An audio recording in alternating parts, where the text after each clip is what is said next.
Bonjour à mon auditoire. Nous sommes très heureux d'être de retour pour vous saluer de nouveau dans ce nom entièrement suffisant du Seigneur Jésus. J'espère que vous avez passé une semaine glorieuse, remplie de ses louanges et de ses bénédictions. En arrivant ce matin, j'ai rencontré un petit garçon là-bas et il m'a donné une petite plaque de l'ange gardien veillant sur deux petits-enfants. Et je ne savais pas que c'était le petit Dalton, le garçon de Dalton. Il y a quelques semaines, environ 2 semaines, un père chrétien avait présenté une requête pour sa fille adolescente qui n'était pas encore chrétienne, alors qu'il était dans la ligne de prière. Et le Saint-Esprit a dit, « Je te donne ton enfant. » Et la voilà ici ce matin, sauvée et baptisée au nom du Seigneur Jésus, assise sur l'estrade, exactement comme le Saint-Esprit l'avait dit. Et les autres enfants sont tous assis là autour. Je sais que la famille Dalton est heureuse. Je vois la petite dame qui a fait prier pour son bébé dimanche passé. On pensait qu'il allait mourir. Je vois qu'il est toujours avec nous ce matin. Nous sommes vraiment contents pour sa sœur. Ils pensaient qu'il avait une dystrophie musculaire, mais ce n'était pas le cas. Nous en sommes très reconnaissants. Je vois tous nos bons amis. Je me rappelle que cet homme ici qui est venu me voir pour un entretien particulier à Chautauqua une fois, je crois. J'ai pris le petit déjeuner avec vous et votre épouse et vos enfants. Oui, les enfants aussi, à Middletown. J'ai oublié ce nom. Je dis toujours Chautauqua. Beaucoup de mes bons amis, frère Charlie Cox et sœur Nelly, vous avez été pour moi comme un deuxième foyer. C'est comme si vous étiez mes enfants. J'avais là-bas. Je passe la plus grande partie de mes moments de détente là-bas. C'est le meilleur chasseur d'écureuils au Kentucky quand je suis en Indiana. Et Charlie, je te le dis, j'ai vraiment hâte, j'ai vraiment envie d'aller attraper quelques perches d'Amérique et quelques perches arc-en-ciel avant de repartir là-bas. J'ai vraiment l'impression que ça ne me ferait pas de tort. Et il y a frère Parnell de Caroline du Sud, et il y en a tellement là de différents qui sont venus de différents endroits pour nous visiter. Nous n'avons pas de membres comme tels, nous avons simplement de la communion les uns avec les autres. Alors que le sang de Jésus-Christ, le Fils de Dieu, nous purifie de toute iniquité. Maintenant, nous sommes en train d'avoir une étude merveilleuse, simplement glorieuse. Je sais que moi je l'apprécie et je sais que vous tous, vous l'appréciez aussi. Je commence parfois dans la journée à parler ou à lire à ce sujet. Je prends 2 versets, me voilà parti dans les Écritures et tout à coup, je me rends compte que j'ai déjà parcouru de la Genèse à l'Apocalypse. Vous savez, j'aimerais prendre du temps pour que nous prenions le livre des Hébreux. Quand ce sera la saison de la chasse à l'écureuil, disons, vers octobre, août, vous savez, et nous fassions une étude suivie jusqu'à ce soit le moment de partir outre-mer, l'Épître aux Hébreux ou sur le livre de l'Exode. De quelle façon l'Exode, alors qu'il fait sortir son peuple d'Égypte, un Exode, c'est un type merveilleux de nous-mêmes qui nous préparons pour cet Exode. C'est quelque chose de merveilleux. Tous les passages de l'Écriture sont reliés. Ils forment une grande histoire. Maintenant, ce matin, nous sommes encore... Nous voulions prendre les 3 premiers chapitres de l'Épître aux Éphésiens, la lettre de Paul aux Éphésiens, à Éphèse, alors qu'il essayait, qu'il plaçait positionnellement l'Église. Et juste avant de l'aborder, pouvons-nous prendre un instant ou 2 pour la prière avant de commencer? Ô Seigneur notre Dieu, nous venons dans ta présence maintenant. Si indignes que nous soyons, nous savons pourtant qu'il y a un sacrifice de sang qui est là, attendant, qui nous purifie de toute impureté et qui nous présente devant le Père irréprochable, irrépréhensible. Il n'y a rien que puissions faire pour mériter cela, parce que c'est Jésus qui l'a fait pour nous. Nous nous inclinons humblement devant sa présence et devant son nom. Et nous te demandons d'envoyer le Saint-Esprit au milieu de nous ce matin. Je ne suis pas un théologien et je ne sais pas mettre les Écritures à leur place, mais je suis tellement rempli d'enthousiasme et reconnaissant de sentir le Saint-Esprit se manifester à travers mon être. Puisse-t-il nous bénir tous ensemble alors que nous lisons ta parole écrite, qu'elle puisse devenir pour nous la vie éternelle. Accorde-le, Père, nous le demandons au nom de Jésus et à cause de Jésus. Amen.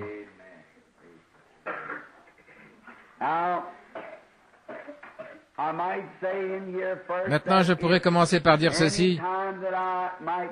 Si jamais il m'arrivait de dire quelque chose qui soit contrariant, qui ne s'aligne pas tout à fait, qui soit peut-être absolument faux par rapport à votre enseignement, ou quelque chose avec lequel vous n'êtes pas d'accord, je mets ma confiance dans le Saint-Esprit,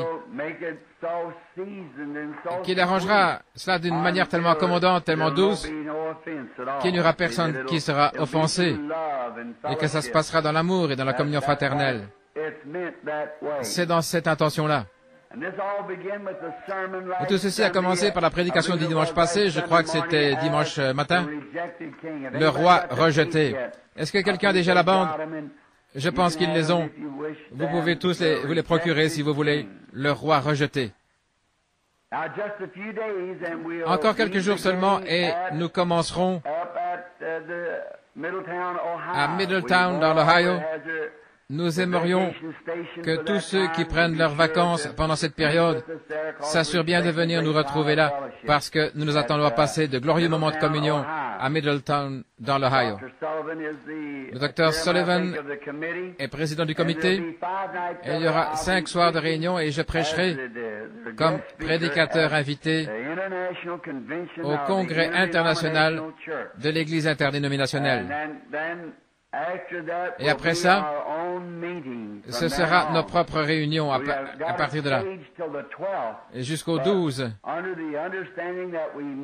Et nous comprenons que nous pourrons peut-être continuer encore une semaine après cela. Tout dépend de la manière dont le Saint-Esprit va conduire. Nous voulons tous être conduits par l'Esprit. Exactement ce que l'Esprit nous dit de faire, alors nous voulons le faire rapidement.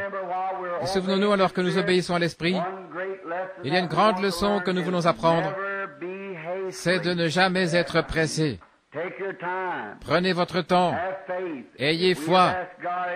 Si vous avez demandé quelque chose à Dieu, souvenez-vous que Dieu répond à la prière. Il le fait en son temps, de la façon la meilleure. Il fait concourir toutes choses pour notre bien. Et si ce n'est pas le cas, alors que faisons-nous ici ce matin?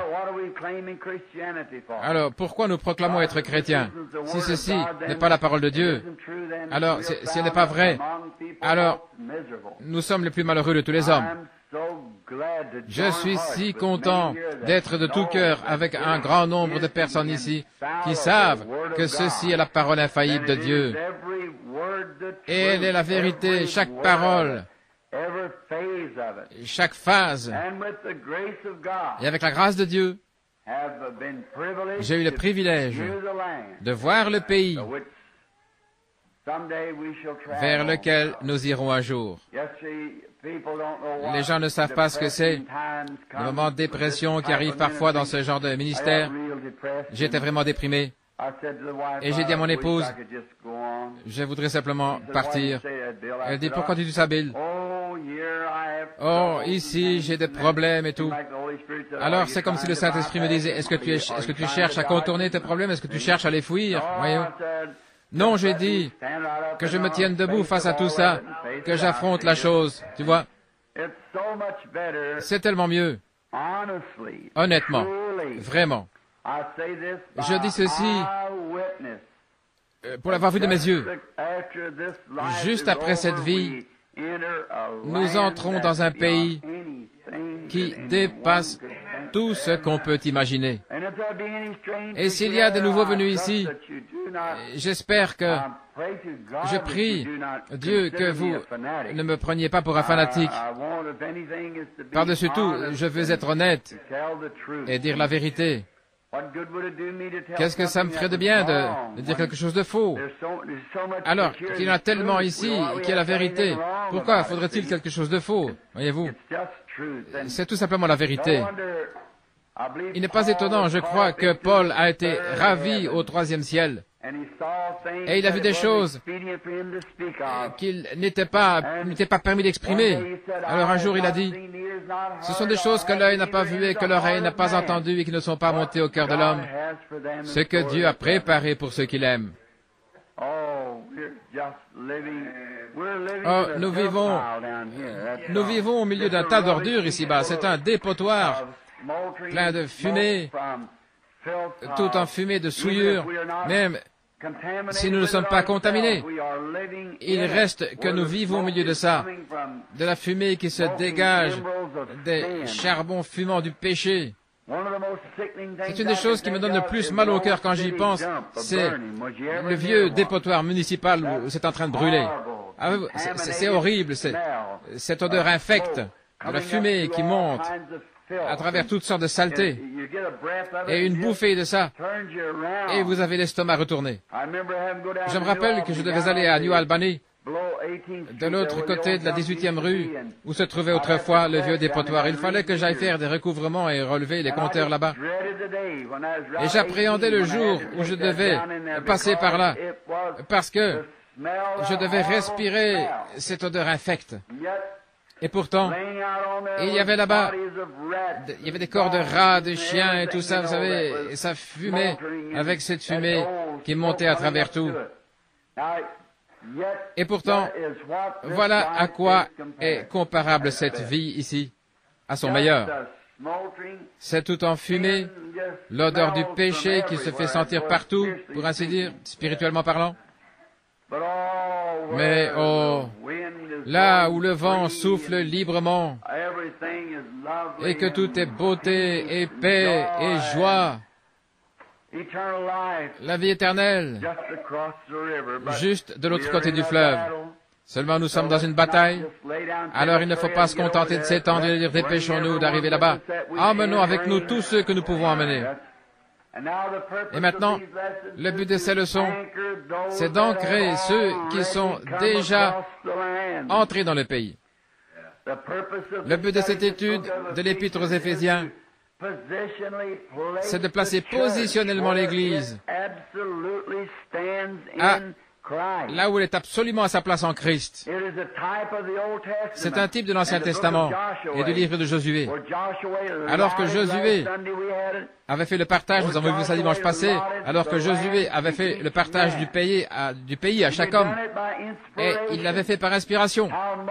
Moïse,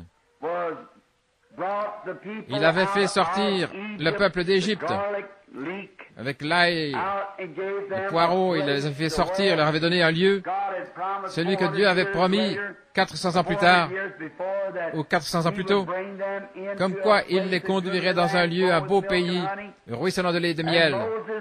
Et Moïse a conduit les enfants d'Israël jusqu'au pays, mais il ne les a pas fait traverser. Et Jésus, au peuple spirituel, le Saint-Esprit nous avait été promis dès le commencement. Jésus nous a conduits jusqu'à la promesse. Mais le Saint-Esprit est venu comme Josué pour prendre la relève et conduire et diriger et prendre possession du pays ou prendre possession de l'Église.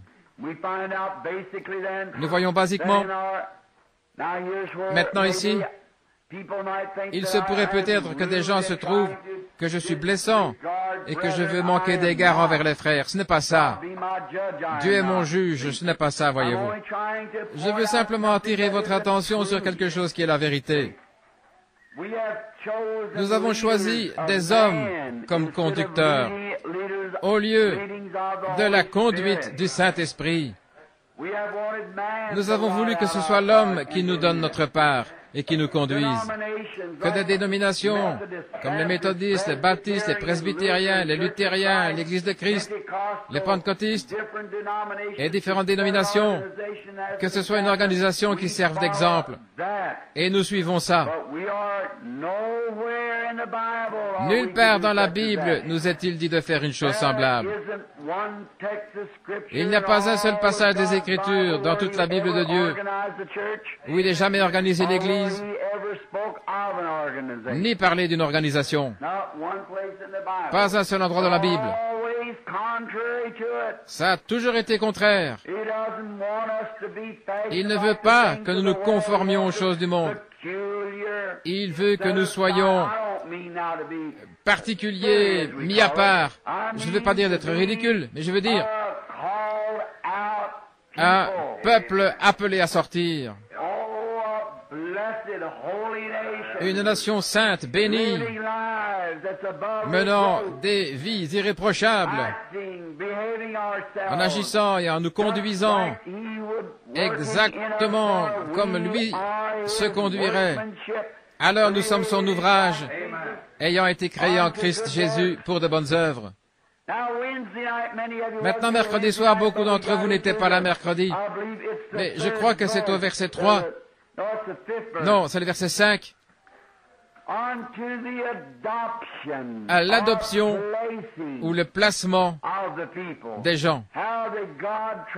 Dieu cherche à placer les siens. Et quand Dieu en place un, alors toute l'Église veut être comme celui-là. Avoir le même genre de choses, faire la même chose. Nous sommes taillés différemment. Nous sommes faits différemment. Nous avons des natures différentes. Et nous sommes placés positionnellement différemment. Chacun pour un travail différent. Peut-être que l'un, c'est pour un genre de travail plus petit et l'autre pour un travail de plus grande envergure. Je crois que c'est David ou l'un des prophètes, je ne me souviens plus, qui disait « Je préfère être un paillasson dans la maison du Seigneur plutôt que d'habiter dans les tentes des méchants. » Maintenant, nous allons nous arrêter juste une seconde sur l'adoption. Verset 5, parce que nous voulons continuer à avancer le plus possible. Mais souvenez-vous du thème, c'est entièrement sur le placement. Combien comprennent cela? Je voudrais vous l'entendre. En un seul mot, le placement, le corps de Jésus-Christ, positionnellement, en Christ, où c'est le Saint-Esprit qui nous conduit. Vas-y, voilà. Maintenant, nous y sommes. Nous plaçons positionnellement. C'est ce que l'Épître aux Éphésiens doit faire. Et observez ce docteur remarquable qui est Paul. La première chose qu'il fait, c'est d'éliminer toute idée de chute. Éliminer définitivement toute idée du genre « Je suis chrétien aujourd'hui et demain je suis fichu et le lendemain Dieu m'a condamné et le jour suivant je suis de retour. » Ça ne tient pas debout. Cet épître n'est pas destiné à un enseignement d'évangélisation, à des prédicateurs d'évangélistes. Je n'aborde pas ces choses-là quand je suis sur le champ missionnaire. Je les apporte à l'Église. Paul l'a adressé aux saints, ceux qui sont appelés, préservés, et qui sont remplis et mis à part, et dans le Saint-Esprit, déjà dans le pays de Canaan. Il essaie de leur dire la première chose, débarrassez-vous de l'idée que vous allez être perdus, que vous allez faire ceci, et que vous avez peur de ceci. N'ayez peur de rien. Car il essaie de vous dire où vous en êtes, qui vous êtes, quelle est votre position. Maintenant, vous pouvez faire des fautes. Chaque fois que vous ferez quelque chose de mal, vous allez recevoir le salaire de ça. Oui, monsieur. Vous récolterez ce que vous aurez semé. Mais ça n'a rien à voir avec votre salut. Quand vous êtes né de l'Esprit de Dieu, vous avez la vie éternelle et vous ne pouvez pas plus mourir que Dieu peut mourir. Vous faites partie de Dieu, vous êtes un fils de Dieu. Je suis né un Branham. Vous aurez beau me donner un autre nom, ça n'empêchera pas le moi du monde que je sois toujours un Branham. Je suis né un Branham, je serai toujours un Branham. Il se peut qu'un jour je sois tellement défiguré et tout déformé par l'arthrite que j'ai un accident d'automobile qui me mette en pièces, si bien que je ressemble à un animal, mais je serai quand même un Branham. Pourquoi? Il y a du sang de Branham à l'intérieur. Voilà ce que vous êtes. Et tant que Dieu a fait de vous, maintenant souvenez-vous, je ne parle pas à ceux qui sont en dehors de Christ, je parle de ceux qui sont en Christ. Comment entre-t-on en Christ? Par un seul esprit, E majuscule S-P-R-I-T, ce qui veut dire, par un seul Saint-Esprit, nous sommes tous baptisés dans un seul corps. Comment y entrons-nous? Par le baptême d'eau? Je suis en désaccord avec vous, les baptistes et l'Église de Christ. Ce n'est pas par le baptême d'eau. Ah, nullement, en aucune manière. Dans Corinthiens 12, c'est par un seul esprit, le Saint-Esprit, qui nous fait entrer dans ce corps. Et nous sommes autant en sécurité que ce corps-là est en sécurité. Dieu l'a promis. Comment Dieu pourrait-il le juger de nouveau alors qu'il est allé au calvaire? Il est allé à Golgotha, il a été battu, meurtri, il ne pouvait pas guérir, il ne pouvait même pas prononcer un mot presque. Pourquoi? Il portait les péchés du monde sur lui. Non pas parce qu'il était un pécheur, mais il a été fait péché pour moi et pour vous. Tous les péchés du monde, à partir d'Adam jusqu'à sa venue, reposaient sur son épaule. Et ce n'est pas son fils que Dieu punissait, il punissait le péché. Voyez-vous comment c'est horrible? Il était en train de faire l'expiation. Il était en train de pouvoir, à une issue d'échappatoire pour tous ceux dont Dieu savait par préscience qu'ils allaient venir. Nous allons en parler dans quelques minutes. Maintenant, par un seul esprit, nous sommes baptisés pour former ce corps, un seul corps qui est Christ, et alors nous sommes en sécurité pour toujours.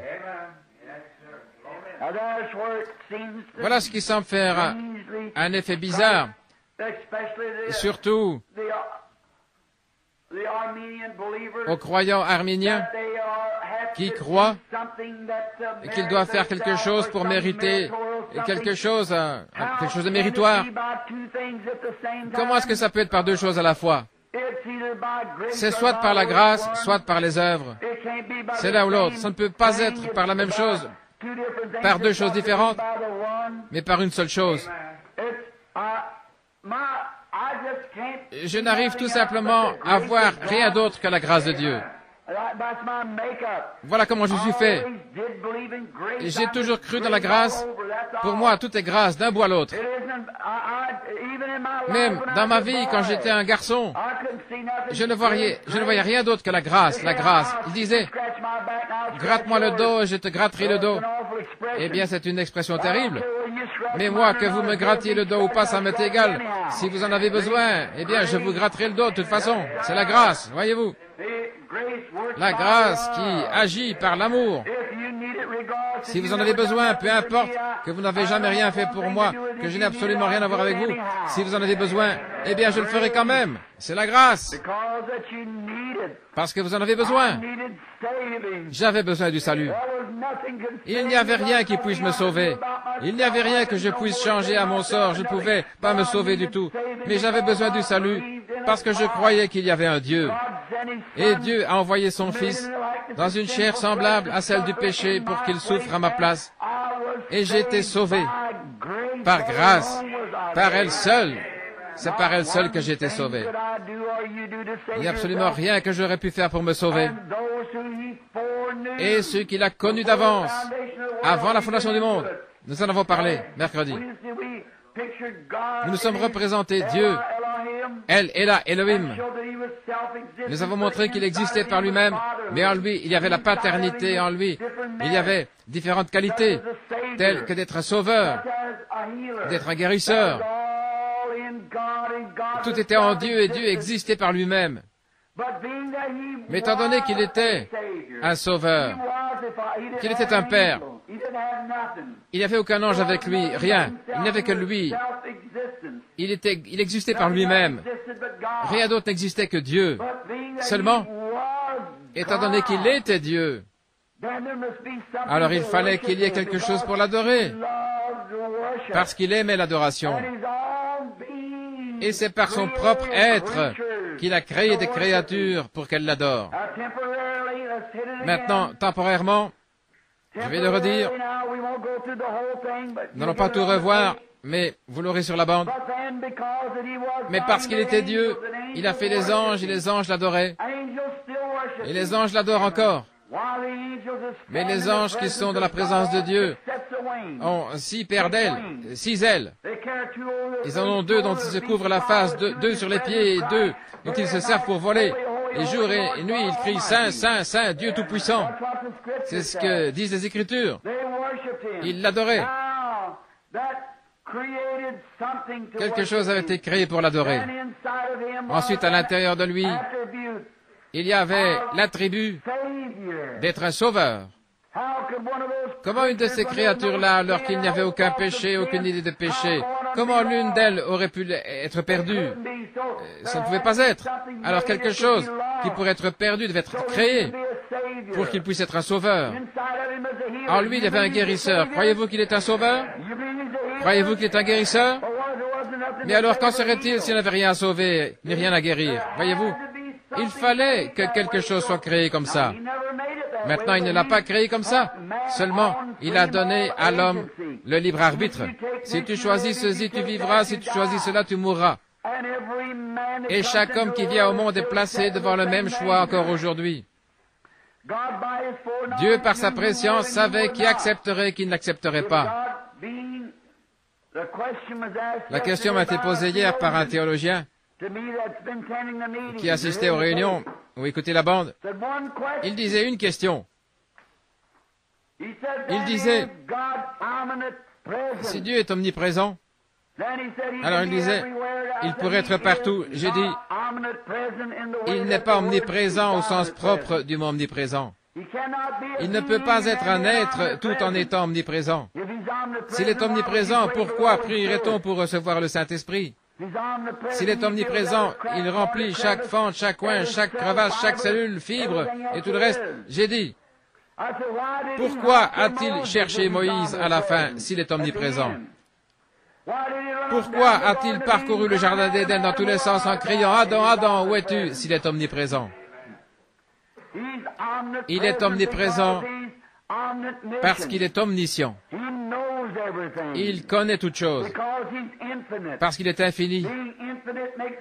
Étant infini, cela fait qu'il est omniprésent, et comme il est omniprésent, comme il est infini, alors il est dans les cieux, il habite dans un lieu, puisqu'il est un être. Mais comme il est infini, alors il connaît toutes choses. Chaque fois qu'un moucheron clignerait des yeux, il le sait, il connaît chaque bourdon, où il va dans le rayon pour chercher son miel, il connaît chaque moineau qui est perché dans l'arbre, il connaît chaque pensée qu'il y a dans votre esprit, parce qu'il est infini et qu'il est omniscient. C'est-à-dire qu'il est non seulement infini, mais il est omniscient, il connaît toutes choses. Seulement il est un être, Dieu est un être. Et c'est de cet être que ces choses se sont mises à émaner. Et le péché, comme je le disais l'autre soir, le péché n'est pas une création. Rien n'a été créé d'autre si ce n'est la perfection. Toutes les choses que Dieu a créées étaient bonnes.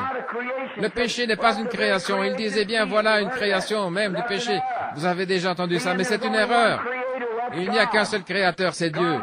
Dieu ne pouvait pas créer le péché parce qu'il est saint, et il n'y a rien en lui qui puisse créer ça.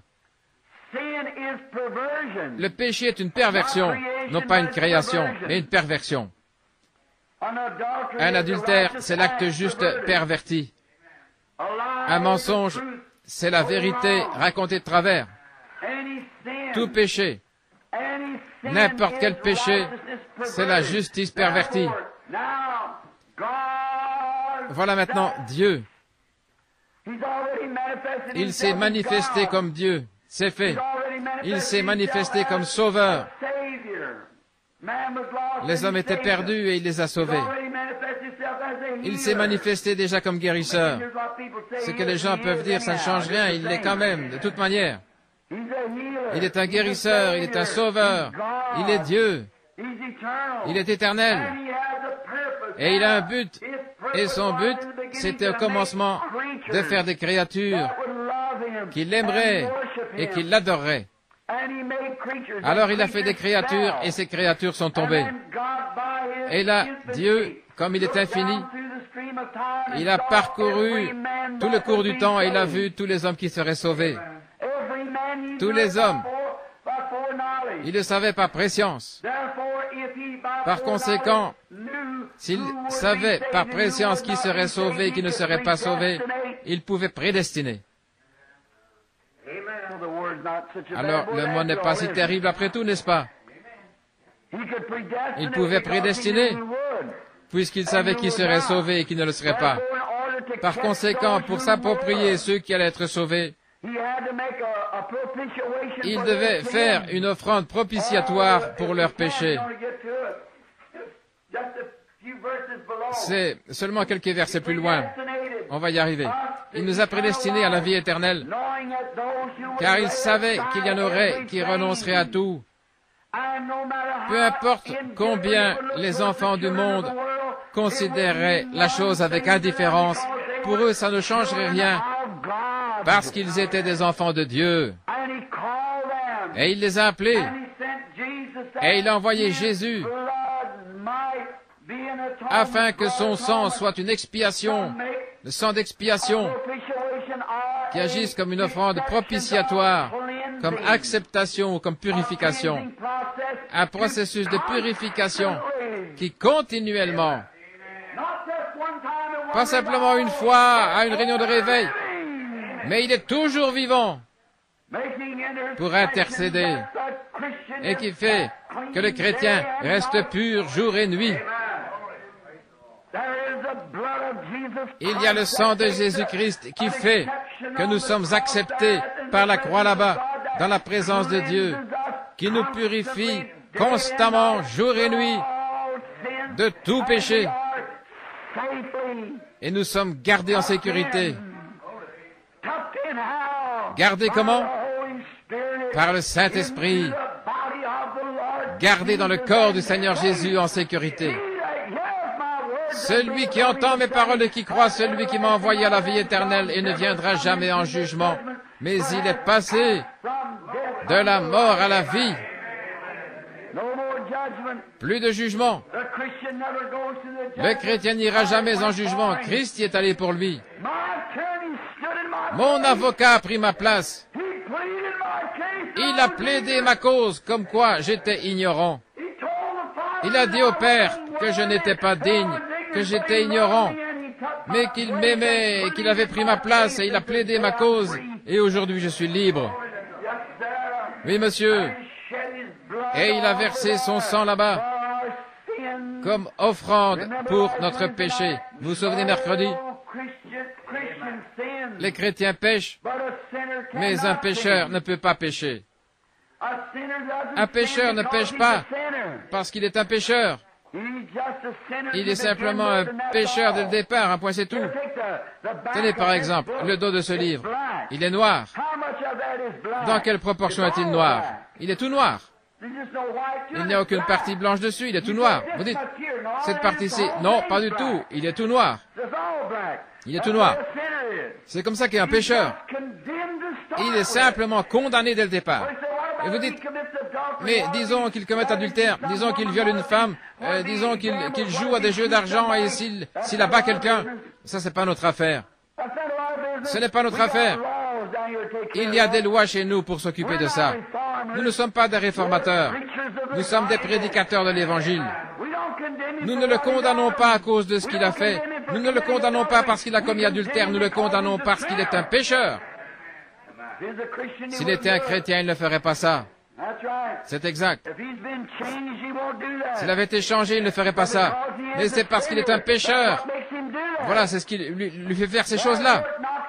Voilà vous, les légalistes, vous perdez là votre point d'appui. Oui, monsieur, frère, permettez-moi de vous le dire. Ce n'est pas par les œuvres, mais c'est par la grâce que nous sommes sauvés et par le moyen de la foi. Or là, je ne condamne pas les frères légalistes, ce sont mes frères et ils seront là tout autant que les autres, parce que Dieu a prédestiné son Église à être là. Mais ce qu'il y a, vous tenez les gens dans un état de déchirement continuel, si bien qu'ils ne savent pas. Aujourd'hui, eh bien, peut-être que faites-leur donc savoir, tant qu'ils ont le désir des choses du monde, ils ne sont pas dans la course pour commencer. Je ne vis pas de manière fidèle à mon épouse parce que je pense qu'elle pourrait divorcer. Je suis fidèle à mon épouse parce que je l'aime. C'est une position légale que nous avons prise, que nous nous aimons l'un l'autre. Tout d'abord, ça doit être l'amour. Je l'aime. Bien que je crois qu'elle me pardonnerait si je faisais quelque chose de mal, il reste que je ne le ferai quand même pas. Je l'aime. C'est la même chose pour Christ. Si je vivais, j'ai 50 ans, si je vivais jusqu'à 90 ou 100 ans, et qu'il me restait encore 50 ans comme prédicateur, et que je ne prêche plus une seule fois, et que j'aille m'asseoir au bord de la rivière, je serais sauvé quand même. Dieu m'a sauvé par sa grâce. Je n'ai aucun mérite. Il n'y a rien que je puisse faire, que j'ai pu faire, ou rien. Je prêche parce que je l'aime et que j'aime son peuple. Et c'est ce qui me fait savoir que je suis passé de la mort à la vie, parce que je les aime et que je vais à leur recherche, peu importe dans quel état ils sont, je vais à leur recherche de toute manière. Allez les chercher de toute manière, ramenez-les. Que des prédicateurs ne soient pas d'accord, que les autres ne soient pas d'accord, les dénominations, ça ne m'arrêtera pas. Il y a quelque chose, ça ne l'a pas arrêté lui. Il est arrivé même au milieu de l'incrédulité, ça ne l'a pas arrêté, il a continué quand même. C'est ce que nous faisons, nous allons les chercher, nous les rattrapons de toute manière, peu importe. Tendez la main, saisissez-les, agrippez-vous à eux de toutes vos forces. Vous ne savez pas qui ils sont, sauvez-les. C'est à cause de l'amour que vous le faites. Non pas parce que je suis obligé de le faire, mais parce que j'aime. Parce que vous aimez. Vous dites, il faudrait que j'aille redresser la situation avec cette femme. Mais je vais te dire tout de suite, je pense, parce que je vais à l'église, il faudrait que j'aille redresser ça. Non, non, c'est vous qui devriez vous redresser d'abord. Voyez, si vous n'avez pas l'amour de Dieu dans votre cœur, quelque chose qui vous fait savoir que vous avez tort, alors redressez la situation avec Dieu. Ensuite, vous irez redresser la situation avec votre prochain. C'est ce que Jésus a enseigné. Il a dit, si tu viens à l'hôtel, si tu te souviens que tu as quelque chose contre un voisin ou contre ton frère, va d'abord redresser la situation avec lui. Maintenant, dans les âges à venir, mercredi soir, nous avons vu les manifestations, nous en parlerons encore ce matin, de la manifestation des fils de Dieu. Là, Dieu qui attend. Et ensuite, au temps de la fin, quand nous nous tiendrons tous devant lui, les anges n'ont pas été perdus. Ils ne sauront pas apprécier les bénédictions comme nous. Ils n'ont jamais été perdus. Mais moi, je sais d'où je viens. Je sais de quelle pierre j'ai été taillé, un pécheur. Vous savez à partir de quoi vous avez été taillé. Alors, une fois que nous sommes retrouvés, alors nous pouvons nous tenir devant Dieu. Quel beau jour ce sera. Ensuite, l'adoption, le placement. Maintenant, Dieu est à l'œuvre. Si je peux vous montrer ceci, ensuite nous allons nous y mettre. Maintenant, le verset 5. Nous ayant prédestinés à l'adoption par Jésus-Christ, selon son propre bon plaisir de sa volonté. C'est le plaisir de Dieu de faire sa volonté. L'adoption, le placement. Maintenant, qu'est-ce qu'il fait? Il place son Église. Tout d'abord, il a appelé son Église, méthodiste, presbytérien, les luthériens, les baptistes. Il les appelle. Ensuite, qu'est-ce qu'il a fait? Il a envoyé le Saint-Esprit. Il leur a donné le baptême du Saint-Esprit. Vous les pentecôtistes, je voudrais que vous sortiez ça de votre cœur. La Pentecôte n'est pas une dénomination. La Pentecôte est une expérience.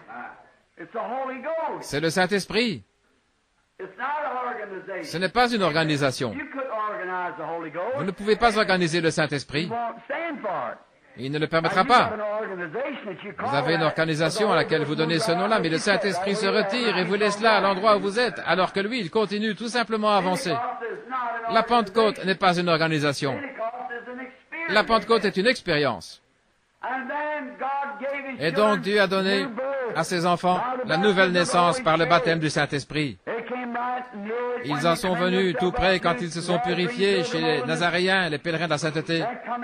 Ensuite, ils ont fait l'expérience de la Pentecôte, ou du baptême du Saint-Esprit, de la restauration des dons.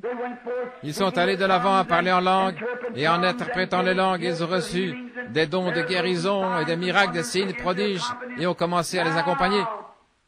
Maintenant, ce sont des enfants. Ce sont les enfants de Dieu. Ils sont positionnellement en Christ. Ils sont devenus des enfants par naissance. Et la nouvelle naissance et la conversion elle-même, c'est le Saint-Esprit.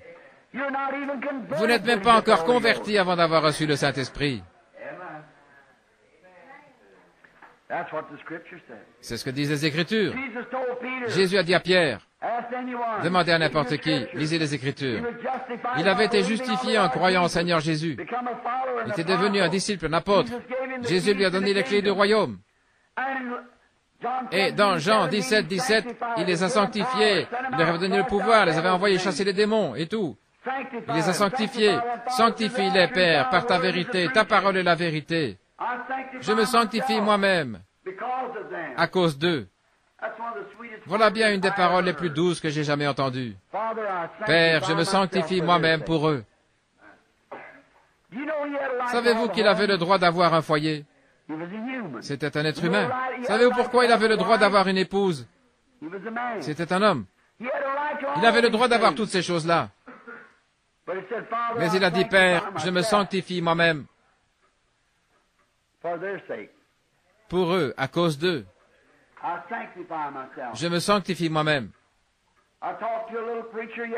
Hier, je parlais à un jeune prédicateur. Je vais aller prêcher à son église dans quelques soirs, là-bas, sur la route. Et je m'informais au sujet de quelque chose. Il disait, oui, frère Branham, messieurs de mon assemblée, la plupart ne croient pas à ça. J'ai dit, est-ce que la plupart d'entre eux sont légalistes? Oui. Le frère, lui, ne le croit pas comme ça. Mais il a dit, à cause d'eux, c'est pour eux. Oh, j'avais envie de lui sauter au cou. Voyez-vous, à cause d'eux. Je me sanctifie moi-même pour eux. Oh, Jésus qui a formé 12 hommes pour que ces 12 hommes-là puissent porter l'Évangile au monde. Et il a dit, c'est pour eux que je me sanctifie. Faites-le pour votre voisin, pour quelqu'un d'autre. Ne faites pas de votre liberté un voile, a dit Paul, mais sanctifiez-vous. Conduisez-vous dans le voisinage comme un vrai chrétien devrait se conduire. Dans vos rapports, si vous rencontrez votre ennemi, sanctifiez-vous pour lui. Vous ne savez pas ce que vous pourriez faire. Maintenant, placez le Fils. Tout d'abord, après que le Fils soit arrivé, alors il était un Fils, mais ensuite, c'est son comportement qui le mettait en position de l'adoption. S'il se conduisait correctement ou pas. Le pentecôtisme, maintenant souvenez-moi, permettez-moi de démontrer que la Pentecôte n'est pas une dénomination. Combien y a-t-il de baptistes ici qui étaient baptistes et qui ont reçu le Saint-Esprit? Levez la main. Oui? Combien y a-t-il de méthodistes ici qui ont reçu le Saint-Esprit? Levez la main. Combien y a-t-il de Nazaréens ici qui ont reçu le Saint-Esprit? Levez la main. Presbytériens qui ont reçu le Saint-Esprit. Voyez? Les luthériens. D'autres dénominations qui ne faisaient pas partie de la Pentecôte du tout, qui faisaient simplement partie d'une dénomination, qui ont reçu le Saint-Esprit. Levez la main. Alors la Pentecôte n'est pas une dénomination, c'est une expérience. Donc Dieu vous a fait entrer dans le corps de Christ. Maintenant, qu'est-ce qu'il fait? Après que vous ayez fait vos preuves, que vous êtes sanctifiés par votre bonne conduite, que vous êtes obéissants au Saint-Esprit, sans tenir compte de ce que le monde peut dire. Je vais frotter très fort là, oui. Je ne veux pas être blessant.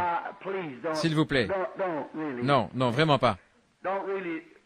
Ne pensez pas que je suis malveillant. Je ne veux pas l'être.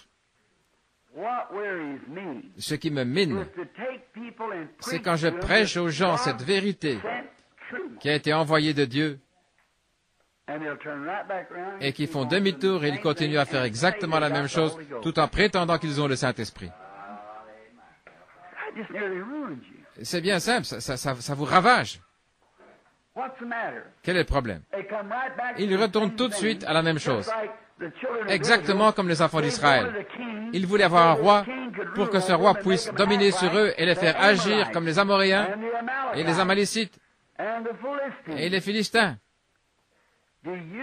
Savez-vous, madame, que c'est mal de porter des pantalons? Le savez-vous? Savez-vous que c'est mal de couper les boucles de votre chevelure? Savez-vous, monsieur, que vous agissez mal de continuer à fumer et à vous conduire comme vous le faites? Savez-vous que vous agissez mal en n'étant pas le mari de votre foyer? Votre femme pique une petite crise et elle vous met à la porte et vous dites « Oui, mon trésor, sois béni, je vais revenir. » Savez-vous, comment pouvez-vous vous occuper de la maison de Dieu si vous ne pouvez même pas diriger votre propre maison? Exactement vrai. Savez-vous, sœur, que votre mari est non seulement votre mari, mais il est aussi votre chef? Dieu l'a dit. En effet, le mari n'a pas été séduit, c'est la femme qui a été séduite. Et vous, les prédicateurs, qui continuez à nommer des femmes pasteurs et des femmes prédicateurs dans vos églises, alors que vous savez que la parole de Dieu le condamne. Continuellement, vous allez prendre le nom de Père, Fils et Saint-Esprit pour baptiser, alors qu'il n'y a pas la moindre écriture dans la Bible pour cela. Je voudrais qu'un archevêque ou quelqu'un d'autre me montre un endroit où quelqu'un dans la Bible a déjà été baptisé au nom de Père, Fils et Saint-Esprit. Je voudrais que quelqu'un me montre où quelqu'un a déjà été baptisé autrement que dans le nom de Jésus. Celui de Jean n'était pas. Ils étaient baptisés, ils se faisaient baptiser en croyant qu'il allait venir, seulement ils ne savaient pas qui il était. Mais dès qu'ils ont vu, qu'ils l'ont reconnu, alors ils se sont fait rebaptiser au nom de Jésus-Christ.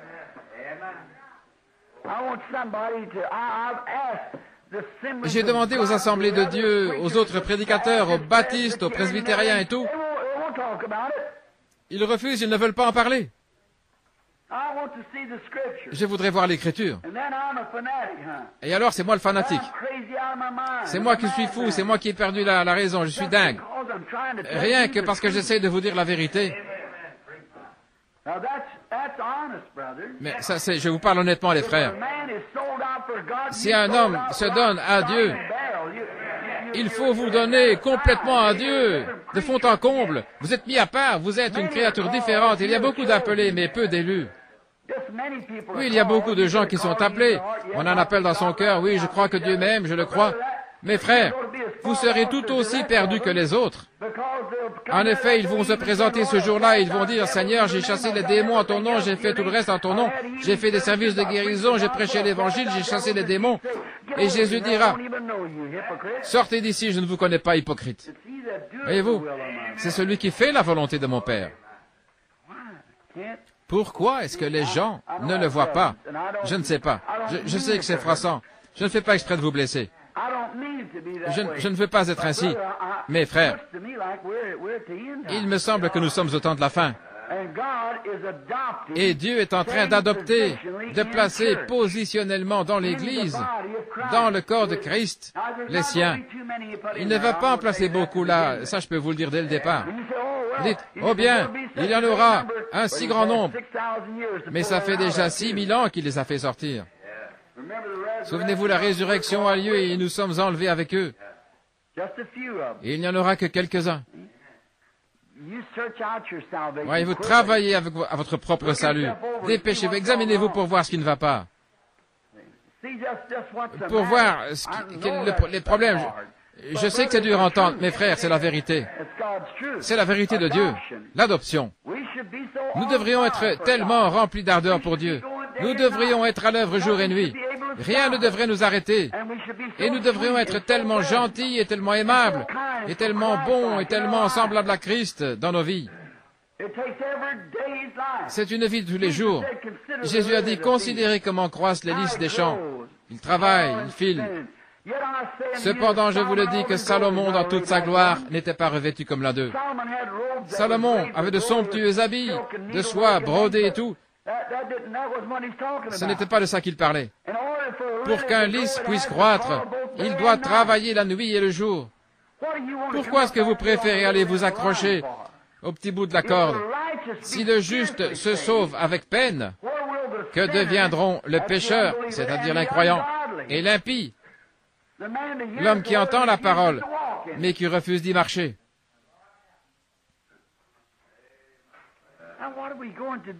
Qu'allons-nous faire? Ceci est notre Église. Il y a peut-être 4 ou 5 nouveaux venus parmi nous. Mais ceci, c'est l'Église. Je suis en train de vous donner un enseignement. C'est enregistré. Et je veux que les gens qui écouteront les bandes se rappellent que ceci, c'est pour mon Église.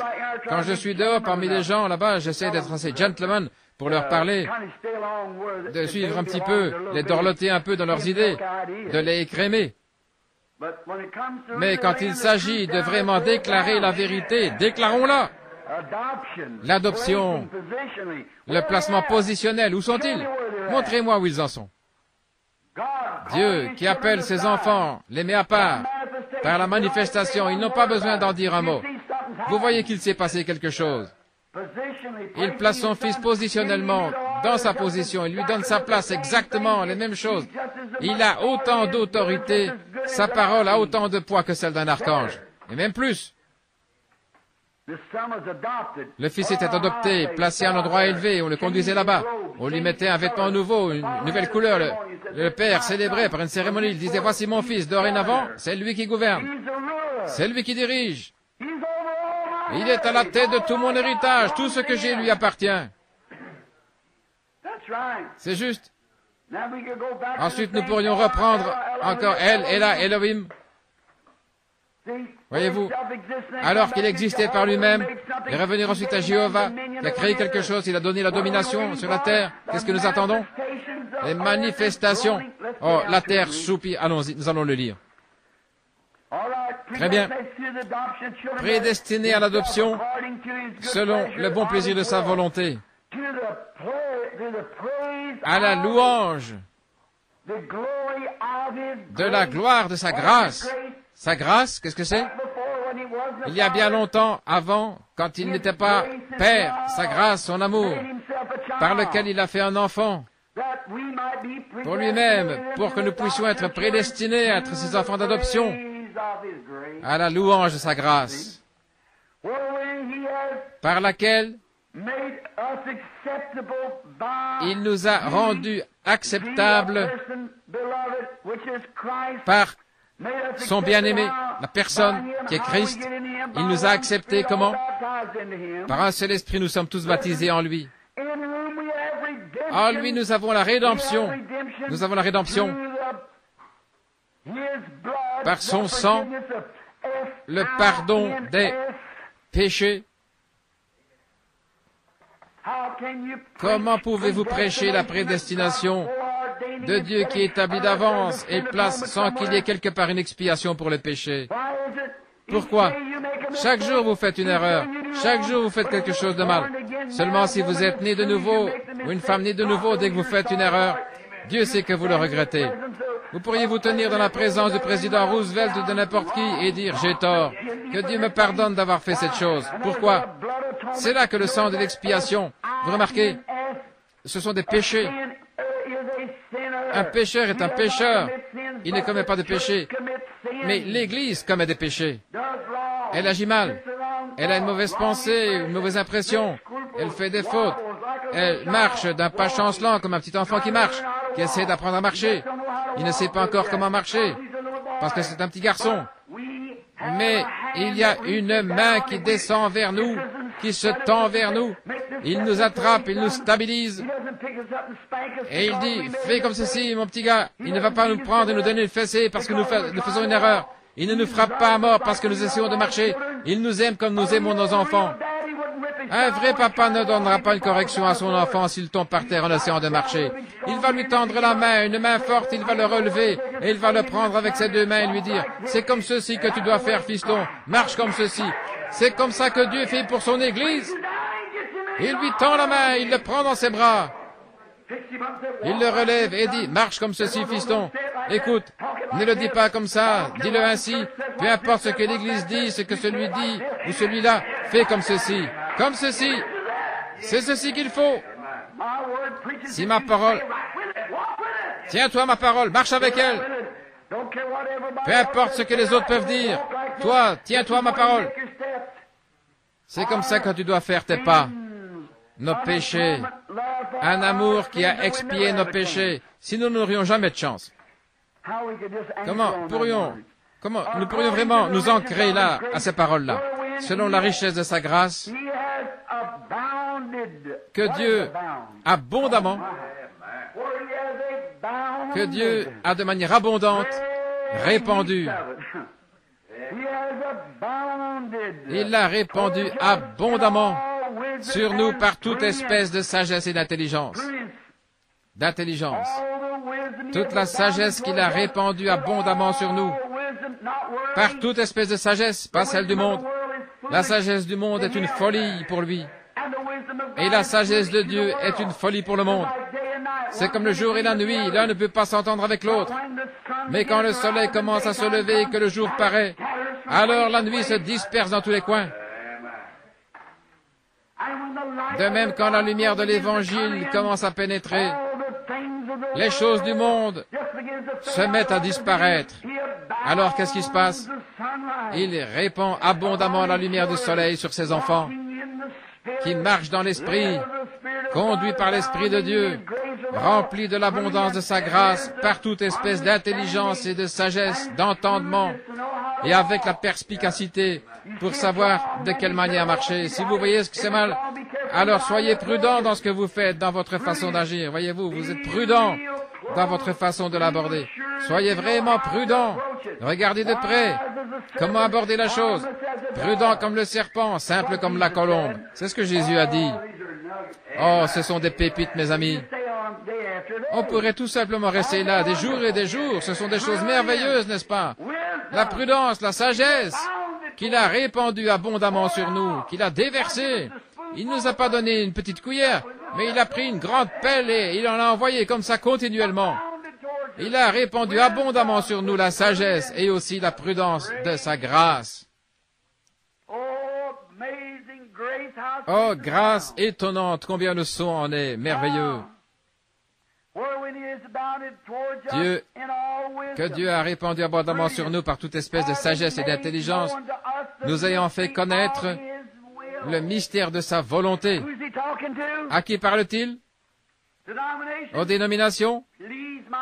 Je vous en prie, mes frères, ne pensez pas que je déprécie votre dénomination. Ce n'est pas ça. Ce que j'essaie de vous dire, c'est que la chose était fausse dès le départ.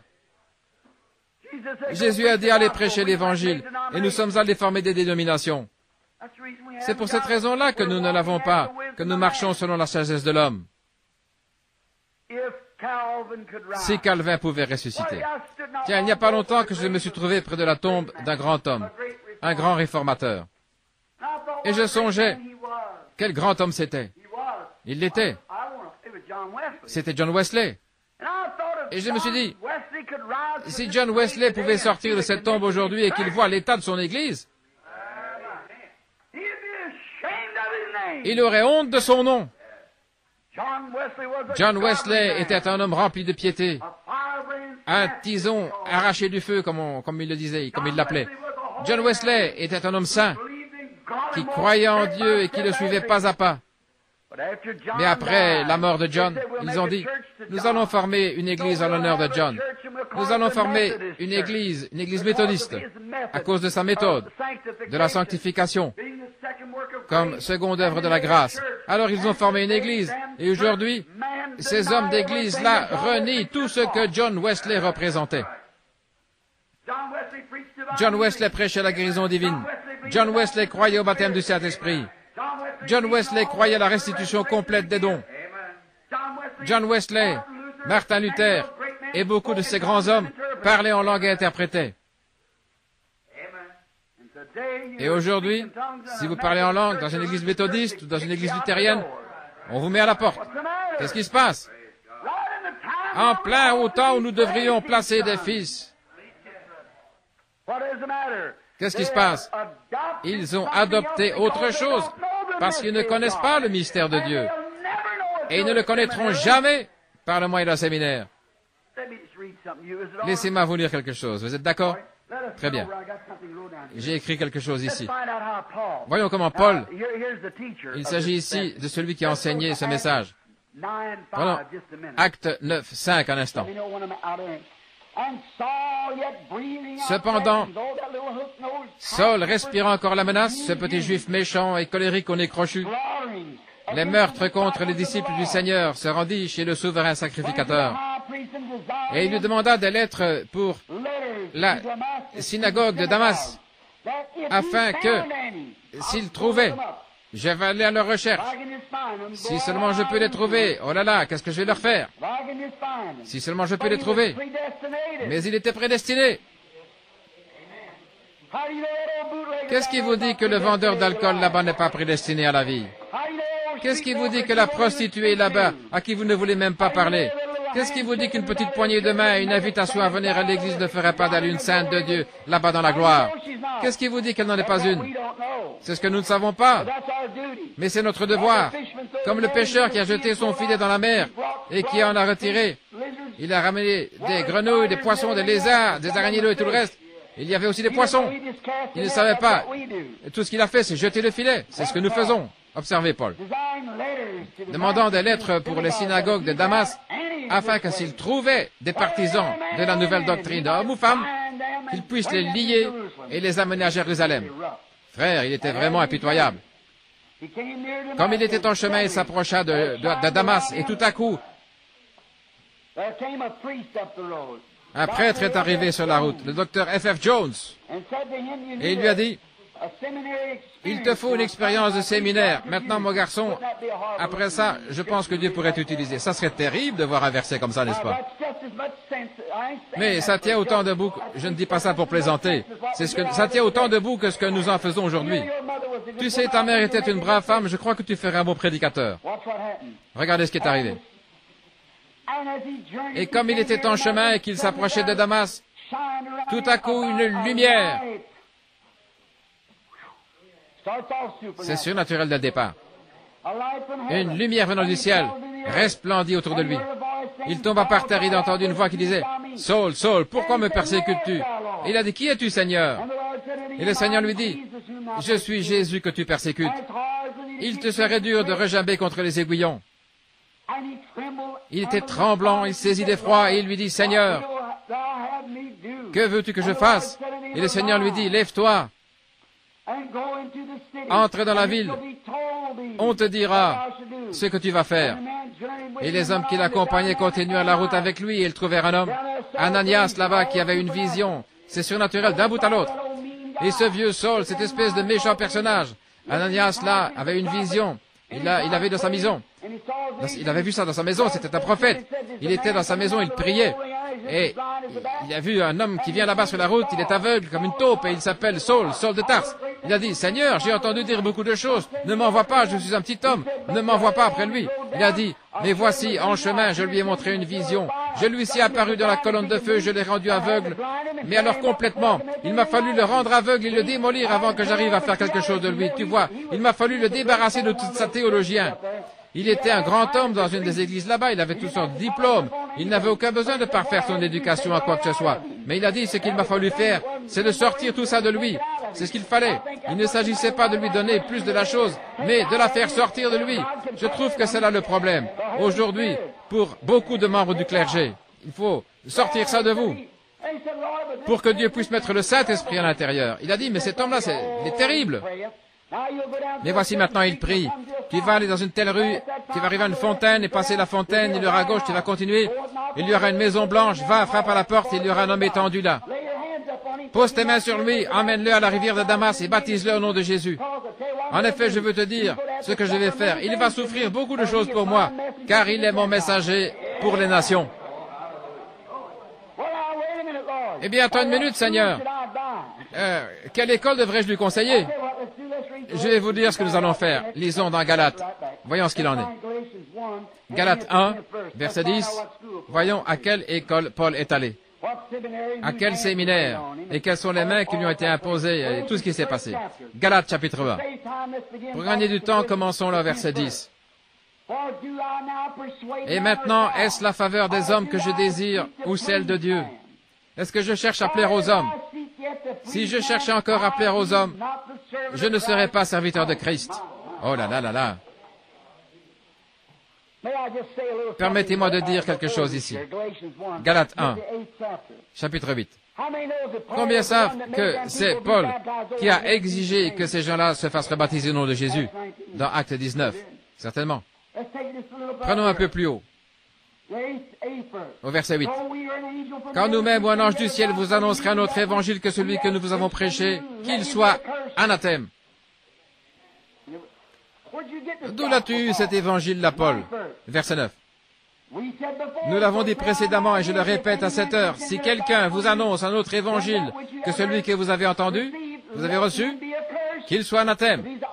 Que ce soit un archange, que ce soit un évêque, surveillant général, docteur, un tel, qui que ce soit, s'il ne prêche pas le baptême d'eau au nom de Jésus-Christ, le baptême du Saint-Esprit, s'il ne prêche pas la résurrection des dons, la venue de Christ, toutes ces choses-là, qu'il soit anathème. S'il cherche à prendre une partie de la parole ici, à dire que c'était pour une autre époque et ajouter quelque chose, une idée absurde d'un séminaire, qu'il soit anathème. Continuons à lire. Pour voir comment Paul l'a reçu. Voir comment, ce que j'essaie de vous dire ce matin. Et maintenant, est-ce la faveur des hommes que je désire ou celle de Dieu? Est-ce que je cherche à plaire aux hommes? Si je plaisais encore aux hommes, alors je ne serais pas serviteur de Christ. Comment puis-je m'attendre à quoi que ce soit? Comment un homme qui aime Dieu, et surtout un prédicateur, peut-il s'attendre à quoi que ce soit d'autre qu'à être haï par les hommes? Les hommes vous haïront. Et Jésus a dit, si moi, le maître de la maison, il m'appelle, je suis le maître, le plus grand parmi vous tous. Je suis celui qui peut faire plus de miracles et accomplir plus de choses que vous tous par le Saint-Esprit parce que j'ai toute la plénitude en moi. Et s'ils m'ont appelé Belzébul, combien plus fort vous appelleront-ils ainsi? Mais il a dit, ne vous inquiétez pas de ce que vous direz, car ce ne sera pas vous qui parlerez, ce sera le Père qui demeure en vous qui parlera au moment même. Tenez-vous-en à la parole. Et quand il a achevé d'écrire le livre, il a dit, quiconque retranchera un seul mot de ce livre, ou y ajoutera un seul mot, il sera retranché du livre de vie. Que Dieu nous aide à nous y tenir. Maintenant, verset suivant. Laissez-moi lire rapidement. Je vous déclare, c'est-à-dire je vous retrouverai au jugement avec ceci. Je vous déclare, frères, que l'évangile qui a été annoncé par moi n'est pas de l'homme. Je ne suis ni méthodiste, baptiste, presbytérien, pentecôtiste, ce n'était pas de l'homme. Car je ne l'ai ni reçu ni appris d'un homme. Ça ne m'a pas été enseigné. Je n'ai jamais reçu d'un homme, d'un séminaire, d'aucun docteur, d'aucun théologien ou d'une maison d'enseignement. Je ne l'ai jamais reçu ainsi. Je ne l'ai jamais enseigné ainsi. Je ne l'ai jamais trouvé comme ça. Comment est-ce venu, Paul? Ni appris d'un homme, mais par une révélation de Jésus-Christ. Quand Christ s'est révélé à moi, m'a révélé qu'il était le Fils de Dieu. Quand cette colonne de feu est descendue sur moi ce jour-là, et j'ai dit, qui es-tu, Seigneur? Il a dit, je suis Jésus. Maintenant, je vais vous montrer ce qui lui est arrivé. À l'heure actuelle, si un homme recevait une expérience, il voudrait lui faire apprendre le grec pendant 10 ans, lui faire apprendre autre chose pendant 10 autres années, et il serait fini à ce moment-là. Regardez. Je n'ai pas reçu d'un homme, ni appris, mais par la révélation de Jésus-Christ. Vous avez su, en effet, quelle était autrefois ma conduite dans le judaïsme. J'étais un grand docteur. Oh là là, j'avais tout ce qu'il fallait. Il avait été l'élève de Gamaliel, le plus grand docteur qu'il y avait dans le pays. Combien savent que Gamaliel était l'un des plus éminents docteurs? Oui. Ma religion judaïque, oh là là, je la connaissais par cœur, je savais tout réciter, le credo des apôtres et toutes ces choses. Je savais réciter toutes les prières du matin et bénir les gens, voyez. Comment je persécutais alors à outrance et ravageais l'Église de Dieu. Et comment j'essayais d'arrêter cette bande de saints comédiens. Voyez. Et comment j'étais plus avancé dans le judaïsme, j'étais un homme important. Oh vraiment, j'étais avancé, je leur ai montré que je pouvais les écraser, car j'ai tué Étienne et j'ai fait tout un tas d'autres choses. Tout ce que j'ai fait. Ils persécutaient à outrance. Comme j'étais plus avancé dans le judaïsme que beaucoup de ceux de mon âge et de ma nation, étant animés d'un zèle excessif pour la tradition de leur père. Maintenant, souvenez-vous pas pour la parole de Dieu, mais pour la tradition de leur père, la tradition de l'Église, autrement dit. J'imagine que j'étais méthodiste jusqu'à la moelle, que j'étais baptiste jusqu'à la moelle, pentecôtiste. Ah oui, moi je veux être Dieu jusqu'à la moelle. Voyez-vous? Très bien. Tradition de mes pères. Mais lorsqu'il a plu à Dieu, oh là là, Paul, tu y viens, oh là, qui m'a mis à part dès le sein de ma mère, qui m'avait fait naître dans ce monde et qui m'a appelé par sa grâce, de révéler en moi son Fils. Comment ça?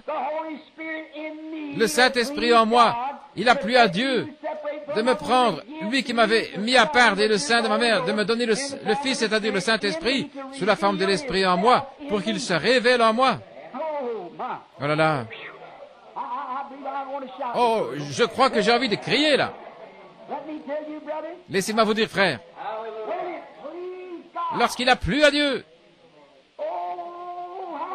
alléluia, lorsqu'il plut à Dieu, j'avais un père ivrogne, une mère, que Dieu te bénisse maman, je ne dis pas du mal de toi là, mais une mère qui ne connaissait pas plus Dieu qu'un lapin ne saurait ce que c'est des raquettes à neige, et un père qui se retrouvait étendu, ivre dans la rue, et je n'avais même pas de chaussures pour aller à l'école, de longs cheveux me recouvraient la nuque, et tout le monde ici en Indiana me détestait parce que je venais du Kentucky, et comme c'était dégoûtant à voir, mais il a plu à Dieu, amen.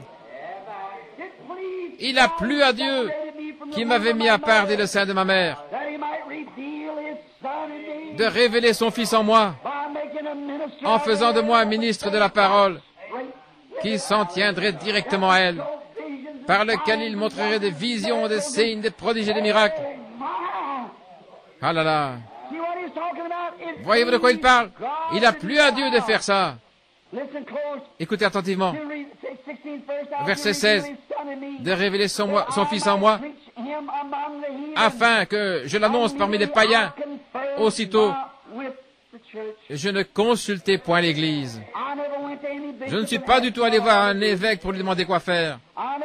Je n'ai pas du tout consulté ni la chair, ni le sang, ni aucune organisation, ni rien d'autre. Je n'ai absolument rien à voir avec eux. Je n'ai pas du tout consulté la chair ou le sang. Je ne suis pas monté à Jérusalem non plus, vers tous les grands et saints sacrificateurs et les saints pères et tout cela pour leur dire, maintenant savez-vous, j'ai eu une vision, que dois-je faire? J'ai eu en vision le Seigneur Jésus béni. Ils auraient dit, file d'ici, toi, espèce d'exalté. Voyons, qu'est-ce qui t'est arrivé? Non. Tous leurs diplômes, je les avais déjà. Et Paul, ici, je peux vous le montrer dans les Écritures, il a dit qu'il lui a fallu oublier toutes les choses qu'il avait apprises et les considérer comme rien pour pouvoir connaître Christ. Oh! Et je ne montais point à Jérusalem vers ceux qui furent apôtres avant moi, mais je suis parti pour l'Arabie. Et puis je revins encore à Damas. Et 3 ans plus tard, je montai à Jérusalem pour faire la connaissance de Pierre, et je demeurai 15 jours chez lui. Et en continuant à lire, nous voyons que lui et l'apôtre Pierre ne s'étaient encore jamais vus auparavant. Ils n'avaient jamais fait connaissance, ils ne s'étaient jamais vus, mais quand ils se sont rencontrés, ils prêchaient le même évangile.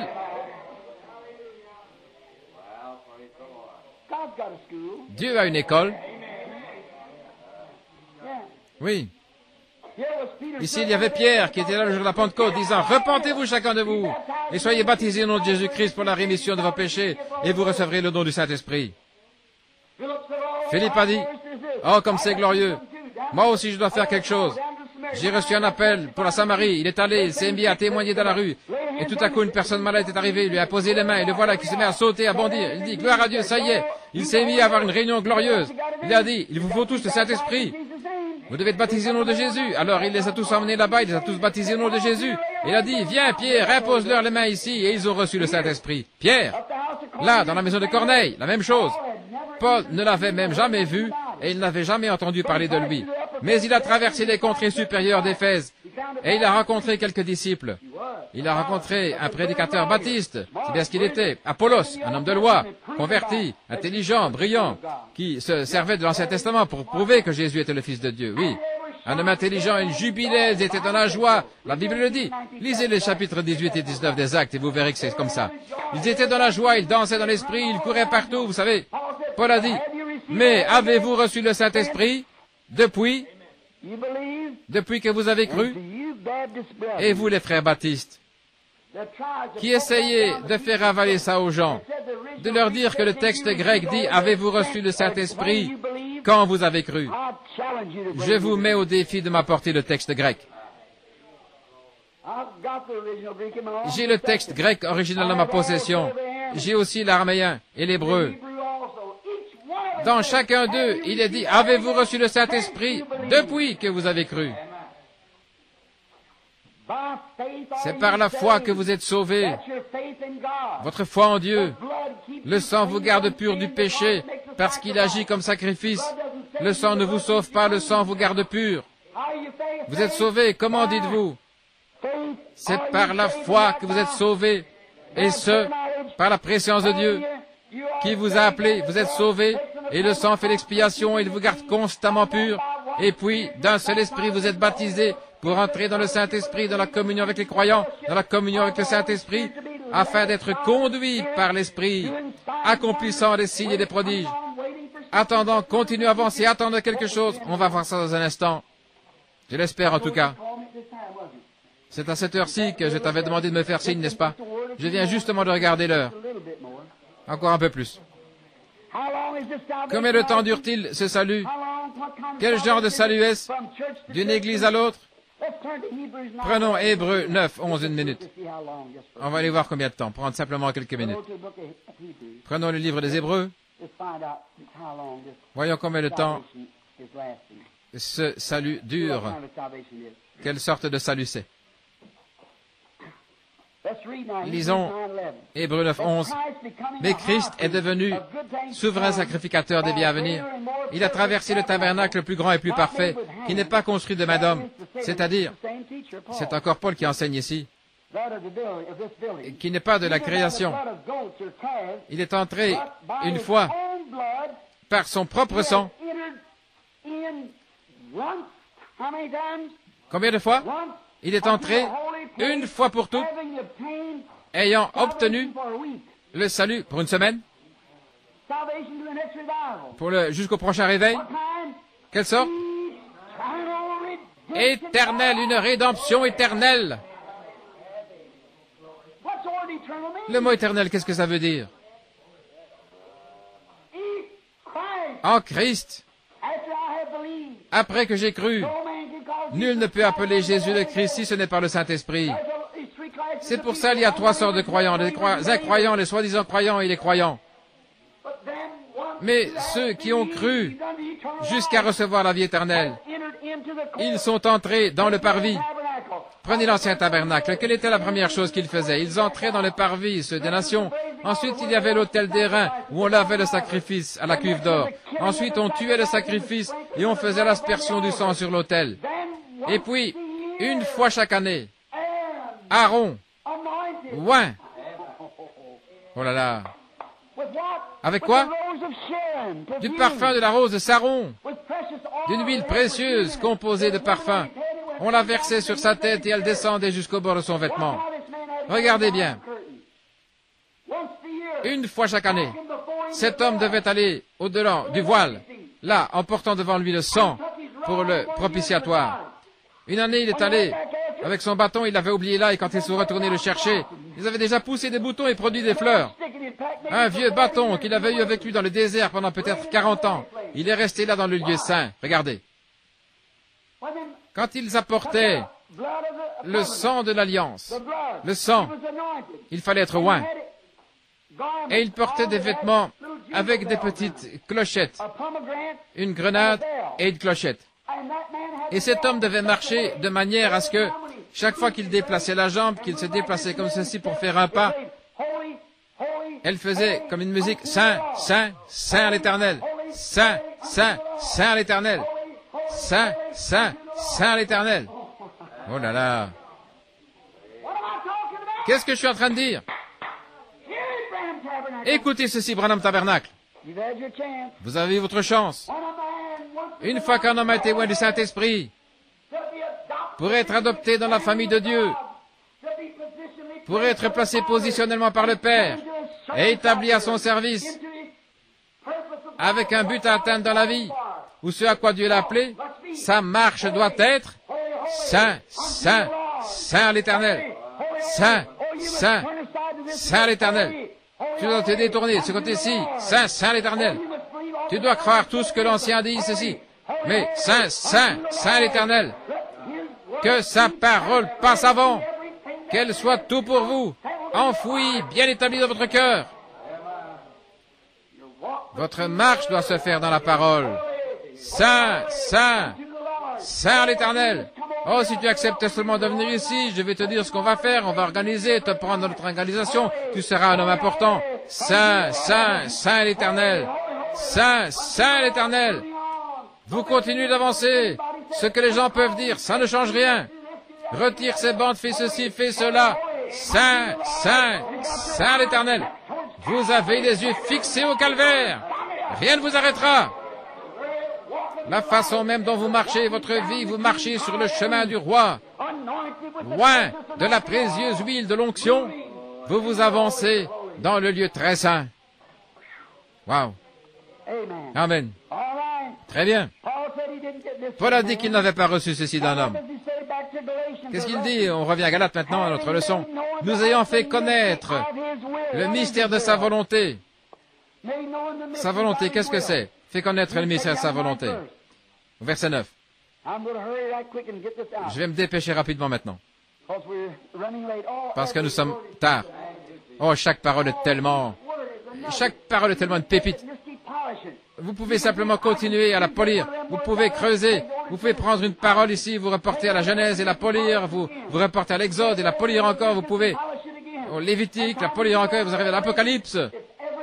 Et tout cela est Jésus. Amen. Vous pouvez la polir autant que vous voulez. Ce sera Jésus quand vous arriverez à l'Apocalypse. En effet, il a dit, je suis celui qui était, qui est et qui vient. Je suis le rejeton et la postérité de David. Je suis l'alpha et l'oméga. A et Z dans l'alphabet grec. Je suis de A à Z. Je suis le tout en tout. C'est exact. Je suis celui qui était vivant et qui était mort et qui est vivant au siècle des siècles. Je tiens les clés de la mort et du séjour des morts. Oh là là. Chaque pépite que vous ramassez ici, que vous mettez à polir, en la polissant, vous y trouverez Jésus. Bien. On va prendre encore un peu de temps et après on va s'arrêter. Qu'est-ce que nous attendons?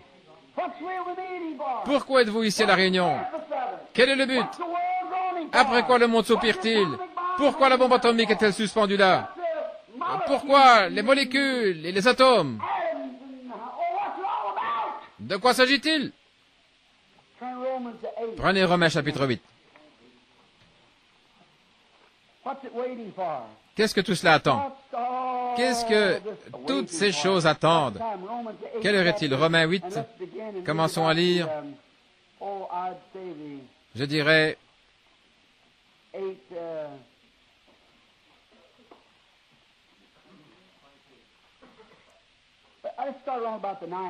On va commencer au verset 19. Simplement le lire ici pour que ce soit vraiment doux. Je sais à quoi vous voulez en venir. Bien. Romains, chapitre 8. Je crois que c'est bien là. Oui, chapitre 8. Commençons ici au verset 18. Commençons au verset 14. Car tous ceux qui sont conduits par l'Esprit de Dieu sont fils de Dieu. C'est exact. Et vous n'avez point reçu un esprit d'esclavage pour être dans la crainte. Oh, je me demande si je pourrais tenir le coup. Si je peux tenir le coup. Tenir le coup, pas du tout. La question n'est pas de savoir si j'ai tenu le coup, mais si lui a tenu le coup. Je suis en lui maintenant. Voyez-vous? Eh bien, vous dites, eh bien, si je suis en lui, maintenant, vous les presbytériens, ah ça, nous l'avons toujours cru, mais votre vie prouve que vous ne l'êtes pas, si vous ne menez pas le genre de vie que lui a mené, si vous ne croyez pas le même évangile que lui a prêché. Vous dites, les baptistes disent, bien sûr que je crois à la sécurité éternelle. Et vous sortez, vous fumez le cigare, vous allez danser, et les femmes se coupent les cheveux, se maquillent et se conduisent comme je ne sais pas quoi. Vos fruits prouvent que vous n'y croyez pas. Quand je dis croyez-vous à la guérison divine, oh, le docteur Jones a dit que c'était comme ça, que c'était pour une époque passée. Espèce d'hypocrite. Qu'est-ce qui ne va pas avec vous? Pauvre enfant illusionné. Vous êtes tellement loin de l'évangile que ça fait pitié. On vous a entraîné vers une route boueuse, vers un dépotoir qui brûle. Voyez-vous pas ce qu'il dit ici? Que tout esprit qui confesse que Jésus n'est pas venu dans la chair en ce moment même est d'un mauvais esprit, du faux esprit. La Bible dit que Jésus-Christ est le même hier, aujourd'hui et pour toujours. C'est ce qu'il a dit à l'époque et il l'est maintenant. Il est comme ça pour toujours. Et vous n'avez point reçu un esprit de servitude pour être dans la crainte, mais vous avez reçu l'esprit de l'adoption après que vous ayez été adopté, d'accord? Après que vous avez été adopté, vous êtes placé, vous comprenez, après que la cérémonie a été prononcée, que vous avez été placé correctement dans le corps. Vous êtes un fils, bien sûr, une fille. Quand vous êtes né de nouveau, vous l'êtes. Ça, c'est votre naissance. Mais maintenant, vous êtes placé positionnellement. Nous n'avons point reçu un esprit de crainte, mais nous avons reçu un esprit d'adoption par lequel nous crions Abba, Père, ce qui veut dire mon Dieu. Bien. L'esprit lui-même rend témoignage à notre esprit que nous sommes enfants de Dieu. Comment le fait-il? Vous dites gloire à Dieu, alléluia, ça ne me dérange pas, je suis un enfant de Dieu. Alors vous sortez faire les choses que vous faites. L'esprit de Dieu fera les œuvres de Dieu. Jésus a dit celui qui croit en moi fera aussi les œuvres que je fais. Voyez? Si ce cep en poussant, il a donné une grappe de raisin, et que celui qui a poussé à côté lui a donné des citrouilles, il y a quelque chose qui ne va pas. Voyez? C'est une église qui a été greffée, c'est un cep qui a été greffé, c'est une personne qui a été greffée, c'est une personne qui fait partie d'une dénomination, elle est membre d'une dénomination et qu'elle se dit chrétienne, mais si elle n'a pas le Saint-Esprit et qu'elle n'a pas la puissance de Dieu et toutes ces choses. Maintenant, si vous sortez là et que vous conduisez comme cette bande de gens ivres pour la simple raison que vous avez parlé en langue, j'ai vu des démons parler en langue. Je les ai vus danser dans l'esprit, pousser des cris, avoir de l'écume aux lèvres et tout le reste. J'ai vu tout ça. Je ne parle pas de ça. Je parle de l'Esprit de Dieu. L'Esprit lui-même rend témoignage à notre esprit que nous sommes enfants de Dieu. Et si enfants, héritiers, héritiers de Dieu, co-héritiers de Christ, si toutefois nous souffrons avec lui, afin aussi d'être glorifiés ensemble. Car j'estime que la souffrance, écoutez bien ceci. Oh, c'est vraiment beau. Car j'estime que la souffrance du temps présent ne saurait être comparée à la gloire qui sera révélée en nous. En nous.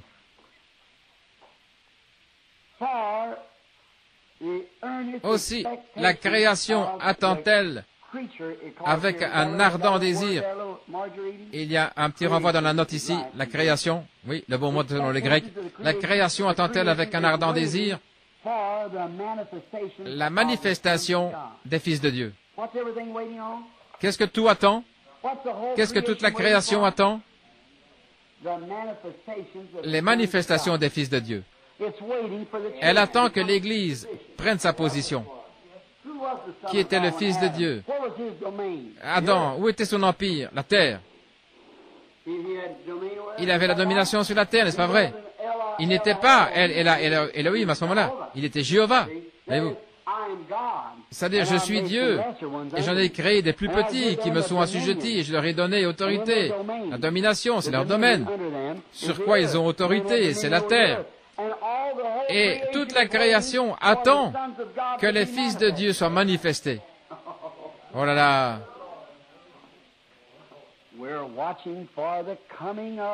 Nous attendons la venue du millénium, jour béni, où notre Seigneur viendra chercher son épouse qui l'attend. Oh, la terre crie, soupire, après ce jour de délivrance, où notre Sauveur reviendra sur la terre. N'est-ce pas vrai? Dans l'attente, Dieu qui essaye de placer son Église dans sa position pour qu'il puisse se manifester, il s'en approprie un ici. Il peut dire, là mon esprit coule librement, le voilà, je peux agir. Tiens, en prendre un autre ici, là, le placer, je peux le placer. L'adoption, le placement, la manifestation, l'amener ici, lui faire une cérémonie, le visiter par un ange, lui dire quelque chose. Mais s'il a dit la vérité, mais s'il est seulement en train d'inventer quelque chose, ça ne marchera pas.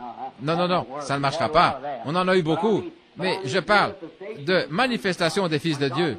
Quand Dieu se manifeste et qu'il l'envoie, et à ce moment-là, il va de l'avant et ce qu'il dit est la vérité. Ce qu'il fait est la vérité. Ce qu'il fait, il manifeste Christ. Comment le juger? À la façon dont il se tient avec la parole. Strictement avec la parole. Voyez-vous, c'est à cela que vous reconnaissez tout homme, à la façon dont il s'en tient à la parole. S'il ne parle pas selon la parole, il n'y a pas de vie en eux, dit la Bible. Voyez-vous? Dépêchons-nous parce que nous allons devoir nous arrêter. Verset 10,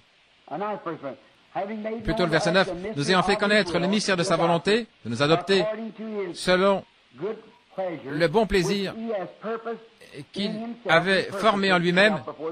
Il avait formé lui-même ce dessein avant la fondation du monde, qu'on bien comprenne. Pour que dans la dispensation, oh là là, voilà encore autre chose. Oh, nous nous arrêterons pas cette fois-ci. Lorsque le temps serait accompli, croyez-vous aux dispensations? La Bible le dit. Dans la dispensation de la plénitude des temps, la plénitude des temps, qu'est-ce que c'est? Il y a la dispensation, eh bien, la dispensation de la loi mosaïque. Il y a eu la dispensation de Jean-Baptiste. Il y a eu la dispensation de Christ. Il y a la dispensation de l'organisation des églises, la dispensation de l'effusion du Saint-Esprit. Maintenant, il y a la dispensation de l'adoption, ce que le monde attend, ce après quoi il soupire.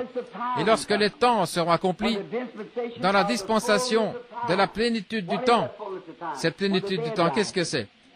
C'est quand les morts ressuscitent, quand la maladie cesse, quand toute la terre cesse de soupirer, la plénitude de la dispensation du temps. Remarquez bien. Lorsque le temps serait accompli de réunir toutes choses en Christ. N'êtes-vous pas heureux? Comment va-t-il le faire? Il va réunir toutes choses en qui? En Christ. Comment entrer en Christ? Par un seul esprit. D'un seul esprit, nous sommes baptisés pour former un seul corps. Et ce corps est le corps de qui? Déjà jugé. Il a pris notre jugement. Alors qu'est-ce que nous sommes? Quand le verrai-je? Le sang, je passerai par-dessus vous. Et chaque fois qu'il le regarde, le corps est là, il est assis tout sanglant. Et moi je suis dans ce corps. Par quoi? Par le Saint-Esprit. Il passe par-dessus. Oh là là. Et dans la plénitude de la dispensation du temps, afin de réunir toutes choses en Christ, celles qui sont dans les cieux. Maintenant, si vous parlez d'un nom, allons-y tout de suite. On va en parler un moment. Toute la famille dans le ciel se nomme comment? Jésus-Christ. Toute la famille sur la terre se nomme comment? Jésus-Christ. Il y a des femmes très bien ici, vraiment bien, de grande valeur. Des vraies dames. Il y a une seule Madame Branham, Madame William Branham. C'est mon épouse. C'est elle qui rentre à la maison avec moi. Voyez-vous, toutes les autres, vous rentrez avec vos maris. Il n'y a qu'une glorieuse église vivante du Dieu vivant. Elle porte son nom. Elle est remplie de son esprit. C'est exact. Je ne dis pas, je ne condamne pas les bonnes œuvres, je ne condamne pas leurs hôpitaux et les bonnes choses. Je trouve que c'est merveilleux, que ce sont des bénédictions de Dieu envers cette pauvre humanité souffrante. Je ne condamne pas toutes ces autres choses qu'ils font. C'est bien, c'est tout à fait ce qu'il faut. Et leurs grandes organisations et les millions de dollars. Bien sûr, je préfère de beaucoup voir ça plutôt que des bars au coin de la rue. Certainement que j'honore ces hommes en tant que prédicateurs qui se tiennent à la chair. Mais pour ce qui est de réunir toutes choses à la fin de la dispensation, pour ça, il faudra attendre la manifestation des fils de Dieu. Dans cette dispensation, alors qu'il réunira tous ceux qui auront été amenés en Christ. Qu'est-ce que Christ? Comment entrons-nous en lui? 1 Corinthiens 12, par un seul esprit, nous sommes tous baptisés pour former un seul corps qui est le corps de Christ, et nous avons part à tous les dons, à toutes les bonnes choses qu'il possède, pas vrai? Et toute la terre soupire, gémit. Elle attend les manifestations, le moment où Christ et son Église s'uniront. Lorsque les temps seraient accomplis de réunir tout en Christ, celles qui sont dans les cieux et celles qui sont sur la terre. En lui, nous avons acquis un héritage. Oh, frère Neville, pardonne-moi de prendre tout ce temps. Ce mot héritage. Oh. C'est inévitable. Oh là là. Je sais. Mon parent, mon frère, j'espère que je ne suis pas fou. Je ne le pense pas. Mais, oh là là, oh là là. Un quoi? Un héritage. Nous avons obtenu un héritage. Quelqu'un doit vous léguer quelque chose. Dieu, avant la fondation du monde, vous a légué quelque chose. Un nom écrit dans le livre, afin que lorsque l'agneau serait immolé, vous soyez identifié avec lui. Oh, retenons ça jusqu'à ce soir. Oh là là, oh là là. Continuons à lire encore un petit peu. Comment allons-nous arriver au verset 3, au chapitre 3? Mais nous allons bientôt terminer. En lui, nous sommes devenus héritiers. Quoi? Comment le recevons-nous, cet héritage-là? Comment l'avons-nous reçu? Parce que nous avons marché droit? Comment avons-nous reçu cet héritage? Parce que nous étions prédestinés.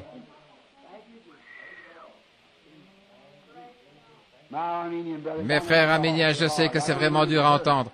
Mon but n'est pas de vous blesser, mais ça me fait tellement du bien de savoir. Vous avez l'autre, vous l'avez, frère, oui, vous l'avez. Mais vous ne le voyez pas, c'est tout. Vous l'avez quand même, voyez-vous. Tout va bien pour vous. Mais oh, c'est tellement bon d'y plonger le regard, oui. C'est comme ce que frère Neville disait une fois au sujet de la fête foraine. Trouvez-vous un escabeau et faites le tour pour voir ce que vous avez. Oui, monsieur. C'est à ça que ressemble ceci. Le Saint-Esprit de Dieu est notre escabeau. Il nous dit ce que nous avons. Voyez, un héritage. Quelle sorte d'héritage? Ayant été prédestiné, suivant la résolution de celui qui opère toutes choses, d'après le conseil de sa propre volonté. Avant qu'il soit un papa, avant qu'il soit Dieu, avant qu'il soit un sauveur, avant qu'il soit un guérisseur, avant tout ceci, il a prédestiné. Il a mis le nom de l'agneau dans le livre. Il a parcouru le regard le cours du temps par sa préscience. Et il a vu votre nom, il l'a mis aussi dans le livre. Qu'est-ce que c'est alors? Au bout d'un certain temps, nous sommes venus au monde, de parents pécheurs, nous nous promenons sur la terre, vous savez, tout à coup, comme ce petit juif, on est crochu, Paul, vous savez, s'inquiétait de sa tâche, tout à coup, il a dit, oh, et vous dites, Abba, Père. Et voilà que nous sommes venus à venir. Il nous a prédestinés à recevoir en lui notre héritage qui nous avait été prédestiné. Voyez, nous avons hérité de cela avant la fondation du monde. Oh, selon sa propre résolution, afin d'accomplir son bon vouloir exactement, d'être un Dieu et un Sauveur. En lui, vous aussi, après avoir entendu la parole de la vérité. Et qui est la vérité? Jésus est la vérité. La vérité de l'Évangile. Quel Évangile? Il n'y a qu'un Évangile. Dans Galates 1, il est dit, quand un ange annoncerait un autre Évangile, qu'il soit anathème. Ceci est l'Évangile. L'Évangile de votre salut. Aucun autre. Il n'y en a aucun autre. Il n'y a sous le ciel aucun autre nom qui a été donné par lequel vous deviez être sauvés que le nom de qui? Du Seigneur Jésus-Christ. Oh là là. En lui, après avoir cru, vous avez été scellés. Oh, gloire à Dieu. Après avoir cru, comment pouvons-nous nous contenter de voir ça en vitesse, frère? Retenons donc ça jusqu'à ce soir. Qu'est-ce que vous en dites? Je ne peux tout simplement pas aller plus loin. Retenons ça jusqu'à ce soir. Je n'arrive pas à me défaire de ce mot, scellé, la façon dont on y entre, vous voyez. Un héritage par prédestination. J'ai hérité de quelque chose. Quel héritage? Il faut que quelqu'un m'ait laissé un héritage. Et vous dites, Jésus vous a laissé un héritage. Pardon? Jésus ne m'a jamais laissé d'héritage. Jésus ne vous a jamais laissé d'héritage. Il est seulement descendu pour payer pour votre héritage. Il vous a transmis votre héritage. Mais votre nom avait été mis dans le livre de vie de l'agneau avant la fondation du monde. C'est Dieu qui vous a donné votre héritage. Votre héritage était là d'abord. Jésus est seulement venu. Voici de quelle façon il cherche à l'expliquer. Dieu dit, eh bien, il y a beaucoup de gens qui sont perdus, il n'y en aura pas un seul de sauvé. Alors je vais faire descendre Jésus et peut-être que lui, que quelqu'un regrettera, qu'il saura ce que j'ai fait et qu'il sera sauvé. Oh, miséricorde. Je ne gérerai même pas mon bureau comme ça. Et il y a des fois où je les gère vraiment mal pourtant, voyez. Je ne ferai pas comme ça. Et Dieu alors, Dieu par sa préscience, il a vu précisément qui serait sauvé, qui ne serait pas sauvé. Il a envoyé Jésus sauver ceux qu'il savait déjà élus. Paul n'a-t-il pas dit, 5 versets plus haut, qu'il nous avait élus en lui avant même que le monde existe? C'est ça notre héritage. Dieu nous a choisis. Et il a envoyé Jésus payer le prix. Il a versé son sang pour qu'aucun péché ne nous soit imputé. Rien de ce que vous faites. Et celui qui pêche volontairement après avoir reçu la connaissance de la vérité, il ne reste plus de sacrifice. Bon, et là, vous allez m'arriver avec une autre question. Et ça alors, frère Branham. Mais souvenez-vous, voyez, qui ont reçu la connaissance de la vérité. Ils n'ont jamais reçu la vérité. Ils en ont simplement reçu la connaissance, voyez. Il est impossible que ceux qui ont été une fois éclairés, qui ont eu part au Saint-Esprit, qui ont goûté la puissance de la bonne parole. C'est comme ces croyants frontaliers là-bas. Tellement de gens m'ont écrit à ce sujet. Ces croyants frontaliers sont allés là. Josué et Caleb se sont rendus là. Pourquoi? Maintenant, nous allons appeler ça le Saint-Esprit, le pays là-bas. Eux, ils sont ici. Ici, avant, disons que ceci, c'est le Saint-Esprit, et eux, ils sont là-bas, vous voyez. C'est là que la promesse, elle est là-bas. Eh bien, s'ils envoyaient 10 espions, un de chaque tribu, comme ça, nous, les tribus, nous pourrions toutes savoir ce qu'est notre héritage, et tous seraient placés là-bas, où nous serons placés. Alors, je vais envoyer des espions. Ils sont tous arrivés là-bas. Oh là là. Non, on se ferait traiter d'exalté après ça. Non, non, on ne peut pas faire ça, voyez. Josué et Caleb se sont dit, je vais voir de quoi ça a l'air. Alors ils sont venus de ce côté, ils ont regardé ce qui se passait chez ces gens-là. Oh, ils ont tendu le bras, ils ont coupé une grosse grappe de raisin là-bas, ils se sont retournés. Ils ont dit, oh là là, c'est beau, c'est très beau. Voici, prenez-en. Ils sont vraiment bons. Oh, c'est bon. Mais regardez donc, on ne pourra pas y arriver. S'opposer à toutes ces grandes dénominations, toutes ces grandes choses. Oh, c'est vraiment dommage, on ne peut pas y arriver. Non, monsieur, peu importe, on n'y arrivera pas. Non, monsieur, ils se sont mis à dire, oh, retournons au pot de viande de l'Égypte, on aurait mieux, voyez-vous. On ne peut pas y arriver. Le brave Caleb a dit, restez tranquilles tous. Josué a dit, taisez-vous, laissez-moi parler. Hélas, hélas, on ne peut pas y arriver, on ne pourrait pas. Il faut que je renonce à mes parties de 4, frère Branham. S'il faut que je laisse pousser mes cheveux comme une vieille femme, je ne sais pas ce que je vais faire. S'il faut que j'enlève mes shorts, je ne sais pas, je ne pourrais pas y arriver. S'il faut que je cesse de fumer le cigare, voyez.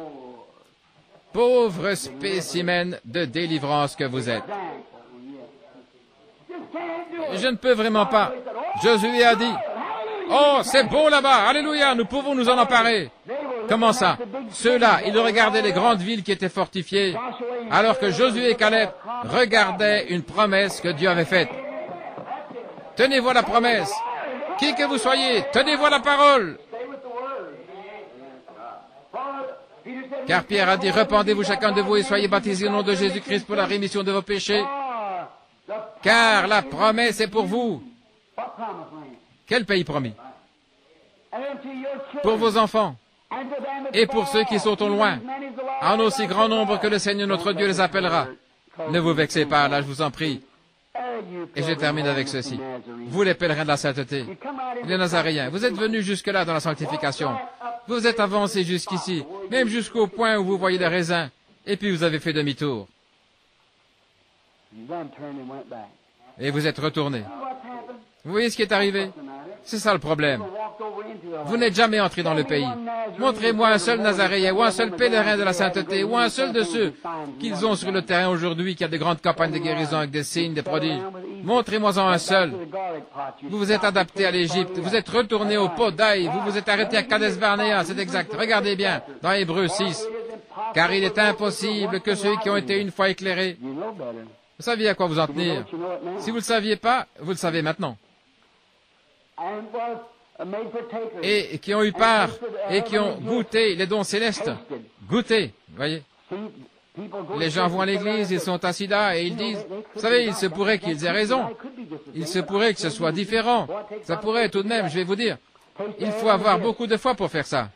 Goûtez les dons célestes et ont tenu pour profane le sang d'alliance par lequel vous avez été sanctifiés. Par exemple, un prédicateur, sa mère la voit quelque part, il dit, je me sens appelé à devenir serviteur du Seigneur. Très bien.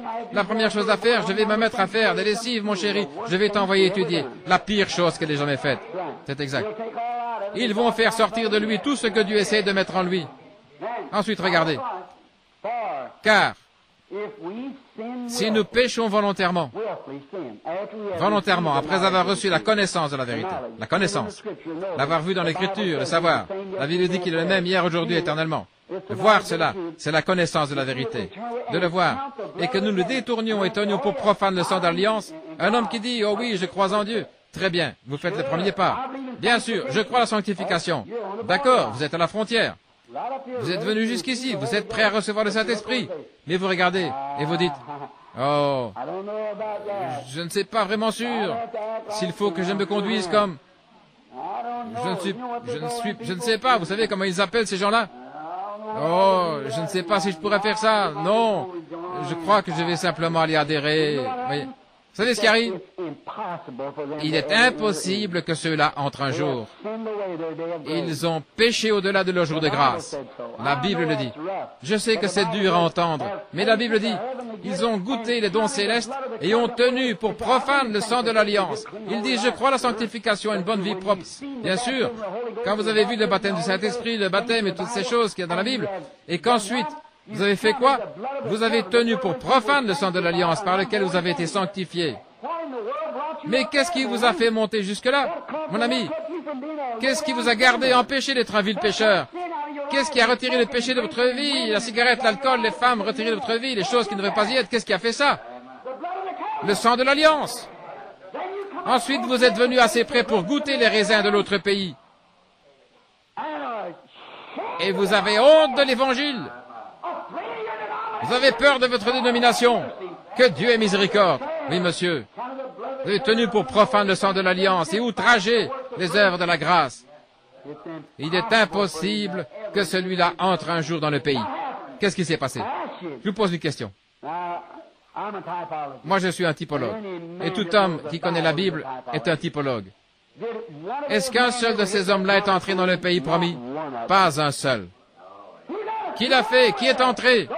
Ceux qui sont allés les premiers, qui sont revenus en disant, nous pouvons nous en emparer. Nous pouvons recevoir le Saint-Esprit parce que Dieu l'a dit. Pierre a dit le jour de la Pentecôte que si je me repentais, que j'étais baptisé au nom de Jésus-Christ, je recevrais le Saint-Esprit. Que la promesse est pour moi, je suis prêt à le faire. Elle m'appartient, la promesse m'appartient. Saisissez. Maintenant, la promesse m'appartient, je la reçois, elle m'appartient. Certainement, ils ont été les seuls. Vous dites, mes frères Branham à la résurrection, ils n'y seront pas. Ah non? Non, monsieur. Jésus a dit. Et il disait, tu prétends être aussi grand que Moïse, et tu as dit que tu étais, que tu avais vu Abraham. Et il disait, alors qu'Abraham est mort, voyons, tu n'as pas plus que 50 ans, et tu dis que tu as vu Abraham. Il a dit, avant qu'Abraham fût, je suis. Oh là là, le je suis, le Dieu éternel, toujours présent, pas hier, pas demain, je suis. Voyez-vous, le Dieu toujours présent, Elohim, je suis. Alors ils ont vu le tuer à ce moment-là. Ils disaient, eh bien, nos pères ont mangé la manne dans le désert pendant 40 ans.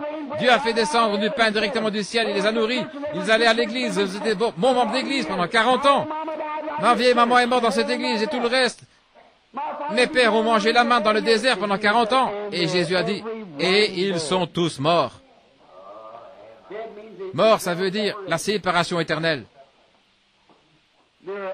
Ils sont tous morts. Mais moi je vous dis que je suis le pain de vie qui est descendu du ciel d'auprès de Dieu. Si un homme mange de ce pain, de l'esprit, il a la vie éternelle, il ne peut pas périr. Et je le ressusciterai au dernier jour. Oh frère, n'est-il pas merveilleux? N'est-il pas merveilleux?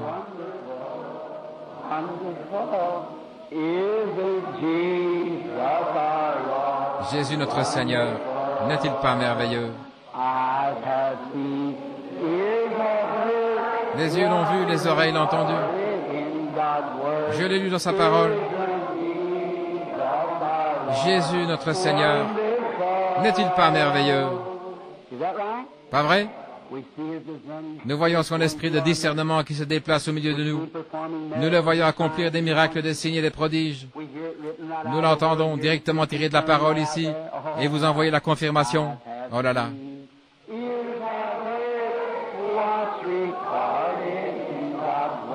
Je l'ai vu, entendu dans la Bible, je l'ai lu. Jésus, mon Sauveur, est merveilleux. Encore 2 ou 3 minutes. Il y aura un baptême, service de baptême. Et maintenant, pour ceux qui vont être baptisés, que les femmes aillent de ce côté-ci et les hommes par ici. Donc, les hommes à ma gauche, par ici, de ce côté-ci, et les femmes de ce côté-là. Il y aura des sœurs qui vous attendront là, avec les vêtements appropriés.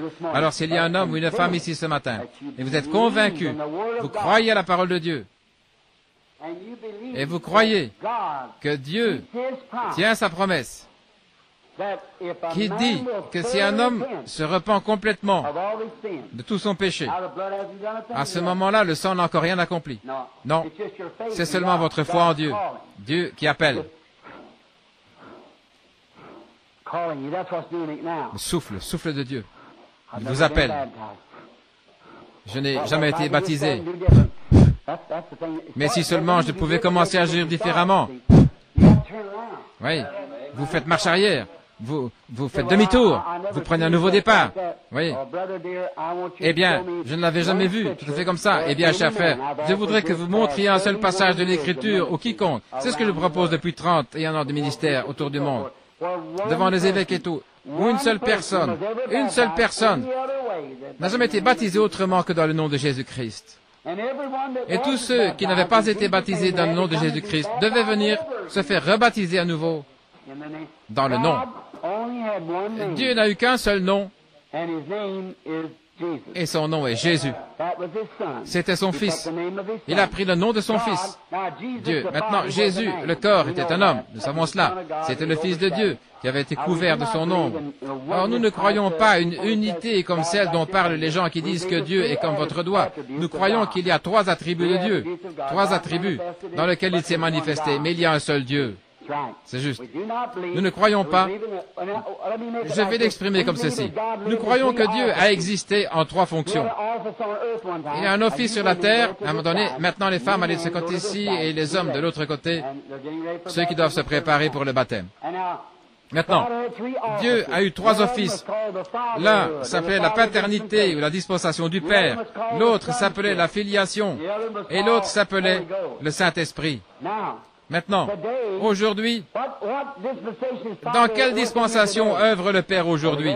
Le Saint-Esprit. Qu'est-ce qui a été dans le passé? Jésus. Qu'est-ce qui a été avant ça? Le Père. Il n'y a qu'un seul Dieu, pas vrai? Il est Père, Fils et Saint-Esprit. Ces 3-là, ces 3 fonctions d'un seul Dieu. Un seul Dieu. Bon, mais Père n'est pas un nom, n'est-ce pas? Je voudrais vous poser une question. Là, je vais vous citer Matthieu 28, 19, où Jésus dit, « Allez, faites de toutes les nations les disciples et baptisants dans le nom, N-O-M, du Père. » Maintenant, je vais voir si vous connaissez bien votre écriture. Dites-moi quand je vais dévier. Puis il leur dit, « Allez par tout le monde, prêchez à l'Évangile à toute la création. Celui qui croira et qui sera baptisé sera sauvé. Celui qui ne croira pas sera condamné. Voici les signes qui accompagneront ceux qui auront cru. En mon nom, ils chasseront les démons. » Jusque-là, c'est conforme. Ils parleront de nouvelles langues, saisiront le serpent. Maintenant, je vais vous citer Matthieu. Écoutez. Je demande à n'importe quel historien. Ceci est enregistré, ça va partout dans le monde. Je demande à n'importe quel historien de venir me voir avec un texte biblique, un texte pas biblique, un texte biblique ou une preuve historique, une citation tirée de l'histoire qui indiquerait qu'un protestant, que qui que ce soit, ait déjà été baptisé dans le nom de Père, Fils et Saint-Esprit avant que l'Église catholique décrète ça au Concile de Nicée. Maintenant, c'est enregistré, ça va dans le monde entier. Les bandes sont traduites dans 37 langues différentes. Je suis même prêt à vous faire traverser l'océan à mes frais. C'est exact. Père, Fils et Saint-Esprit, c'est un dogme catholique faux, une fausseté, ce n'est pas le baptême chrétien. C'est exact. Luther a pris ça de l'Église catholique, avec le catéchisme, et Wesley l'a adopté, et ça a continué. Mais c'est maintenant le jour de la manifestation des fils de Dieu, où les mystères qui avaient été cachés depuis la fondation du monde doivent être révélés. C'est maintenant l'heure, certainement. Rappelez-vous, dans la Bible, pas une seule personne dans la Bible n'a été baptisée dans le nom de Père, Fils et Saint-Esprit. Pendant les 300 ans qui ont suivi la mort du dernier apôtre, personne n'a jamais été baptisé dans le nom de Père, Fils, Saint-Esprit. J'ai lu les deux, les pères avant Nicée et le Concile de Nicée. C'est là qu'ils ont organisé ce qu'ils appellent l'Église chrétienne universelle. Et ils en ont fait une organisation et l'ont imposée à tout le monde. C'était l'Église catholique. Le même mot catholique veut dire universel. Une Église chrétienne universelle, mondiale. Une seule Église qui couvrirait le monde. Et ce christianisme, ils l'imposent aux gens. C'est là qu'ils ont adopté, ils ont enlevé Vénus pour y mettre Marie, ils ont enlevé Jupiter pour mettre Paul. C'est encore du paganisme. C'est exact. L'Église catholique, c'est de là qu'elle est sortie. Et 500 ans plus tard, à ce moment-là, à Louisville, il y a Ben Hur à l'affiche. Il n'y a pas longtemps, il y a eu les 10 commandements. J'aimerais vraiment un jour qu'ils puissent mettre en scène les 1500 ans de l'âge des ténèbres, si possible. J'aimerais vraiment qu'ils affichent ça. 1500 ans de persécution païenne, alors qu'ils imposaient à tout le monde, qu'ils les tuaient, les massacraient, ils les pendaient, ils leur attachaient un bœuf à une main et un bœuf à l'autre main, ils les obligeaient à baiser le crucifix, sinon ils faisaient avancer un bœuf dans un sens et l'autre dans l'autre sens. J'étais en Suisse, là où j'ai mis ma main derrière les montants, à l'endroit où ils les installaient. On leur coupait la langue, on les traitait de sorciers et tout le reste, c'est tout à fait exact. C'est le même esprit qui existe aujourd'hui. C'est seulement la loi qui l'empêche de se manifester. Attendez qu'il reçoive sa liberté. La Bible l'a dit. Attendez seulement qu'il se montre son vrai jour, qu'il en ait la possibilité. Il se pourrait bien que vous les lisiez dans peu de temps, pour autant que je sache. Voyez? Ça viendra, il n'y a aucun moyen de l'empêcher, ça doit venir. C'est exact, ça doit venir. Ainsi, à ce moment-là, faites bien attention. Mes frères, la chose qu'il vous faut savoir, c'est ceci. Je sais en qui j'ai cru. Alléluia. Nous continuons notre marche, c'est ça. Une fois, quand celui qui a écrit, quand j'ai dit à celui qui a écrit la Bible Lamsa, quand il a regardé et voyant cet ancien signe de Dieu, exactement là où j'ai les 3 petits points, qu'est-ce que c'est? Il a dit, c'est Dieu en 3 attributs. J'ai dit, tel que Père, Fils et Saint-Esprit. Il m'a regardé, il a dit, vous croyez ça? Et j'ai dit, oui, monsieur. Il a dit, quand j'ai vu opérer ce discernement l'autre soir, j'y ai pensé que vous étiez un prophète du Seigneur. Il a dit que Dieu vous bénisse. Il a passé son bras autour de mes épaules et il a dit, maintenant je le sais. Il a dit, les Américains ne le savent même pas, ils ne savent rien du tout. Il a dit, ils essaient de prendre un livre oriental et d'en faire un livre occidental. Ils ne connaissent même pas leur Bible. Il a dit, il n'y a sous le ciel aucun autre nom, car tous ceux qui ont été baptisés au nom de Jésus-Christ. 3 personnes en un seul Dieu, ça n'existe pas. En lui, ses frères, Lamsa, c'est lui, Dr Lamsa, le traducteur de la Bible Lamsa, qui est un ami intime d'Eisenhower et de tous les grands diplomates du monde et tout. Et il m'a entouré de ses bras et il a dit, un jour, ils vont vous abattre à cause de ça. Mais il a dit, souvenez-vous, tous ces gens-là meurent pour une cause. J'aimerais mieux être comme le vieux Pierre quand il était là en prison. Il y avait un jeune homme là-bas tout inquiet. Il a dit, oh, qu'est-ce qu'il y a? Es-tu au courant qu'on va t'exécuter? Oui. Mais tu vas mourir aujourd'hui? Oui. Mais tu n'as pas peur? Non. Il a dit, tu dois être un de ceux qu'on appelle chrétiens. Oui. Et qu'est-ce qui t'est arrivé? Et lui, il a raconté, il s'est assis, il lui a raconté l'histoire. Et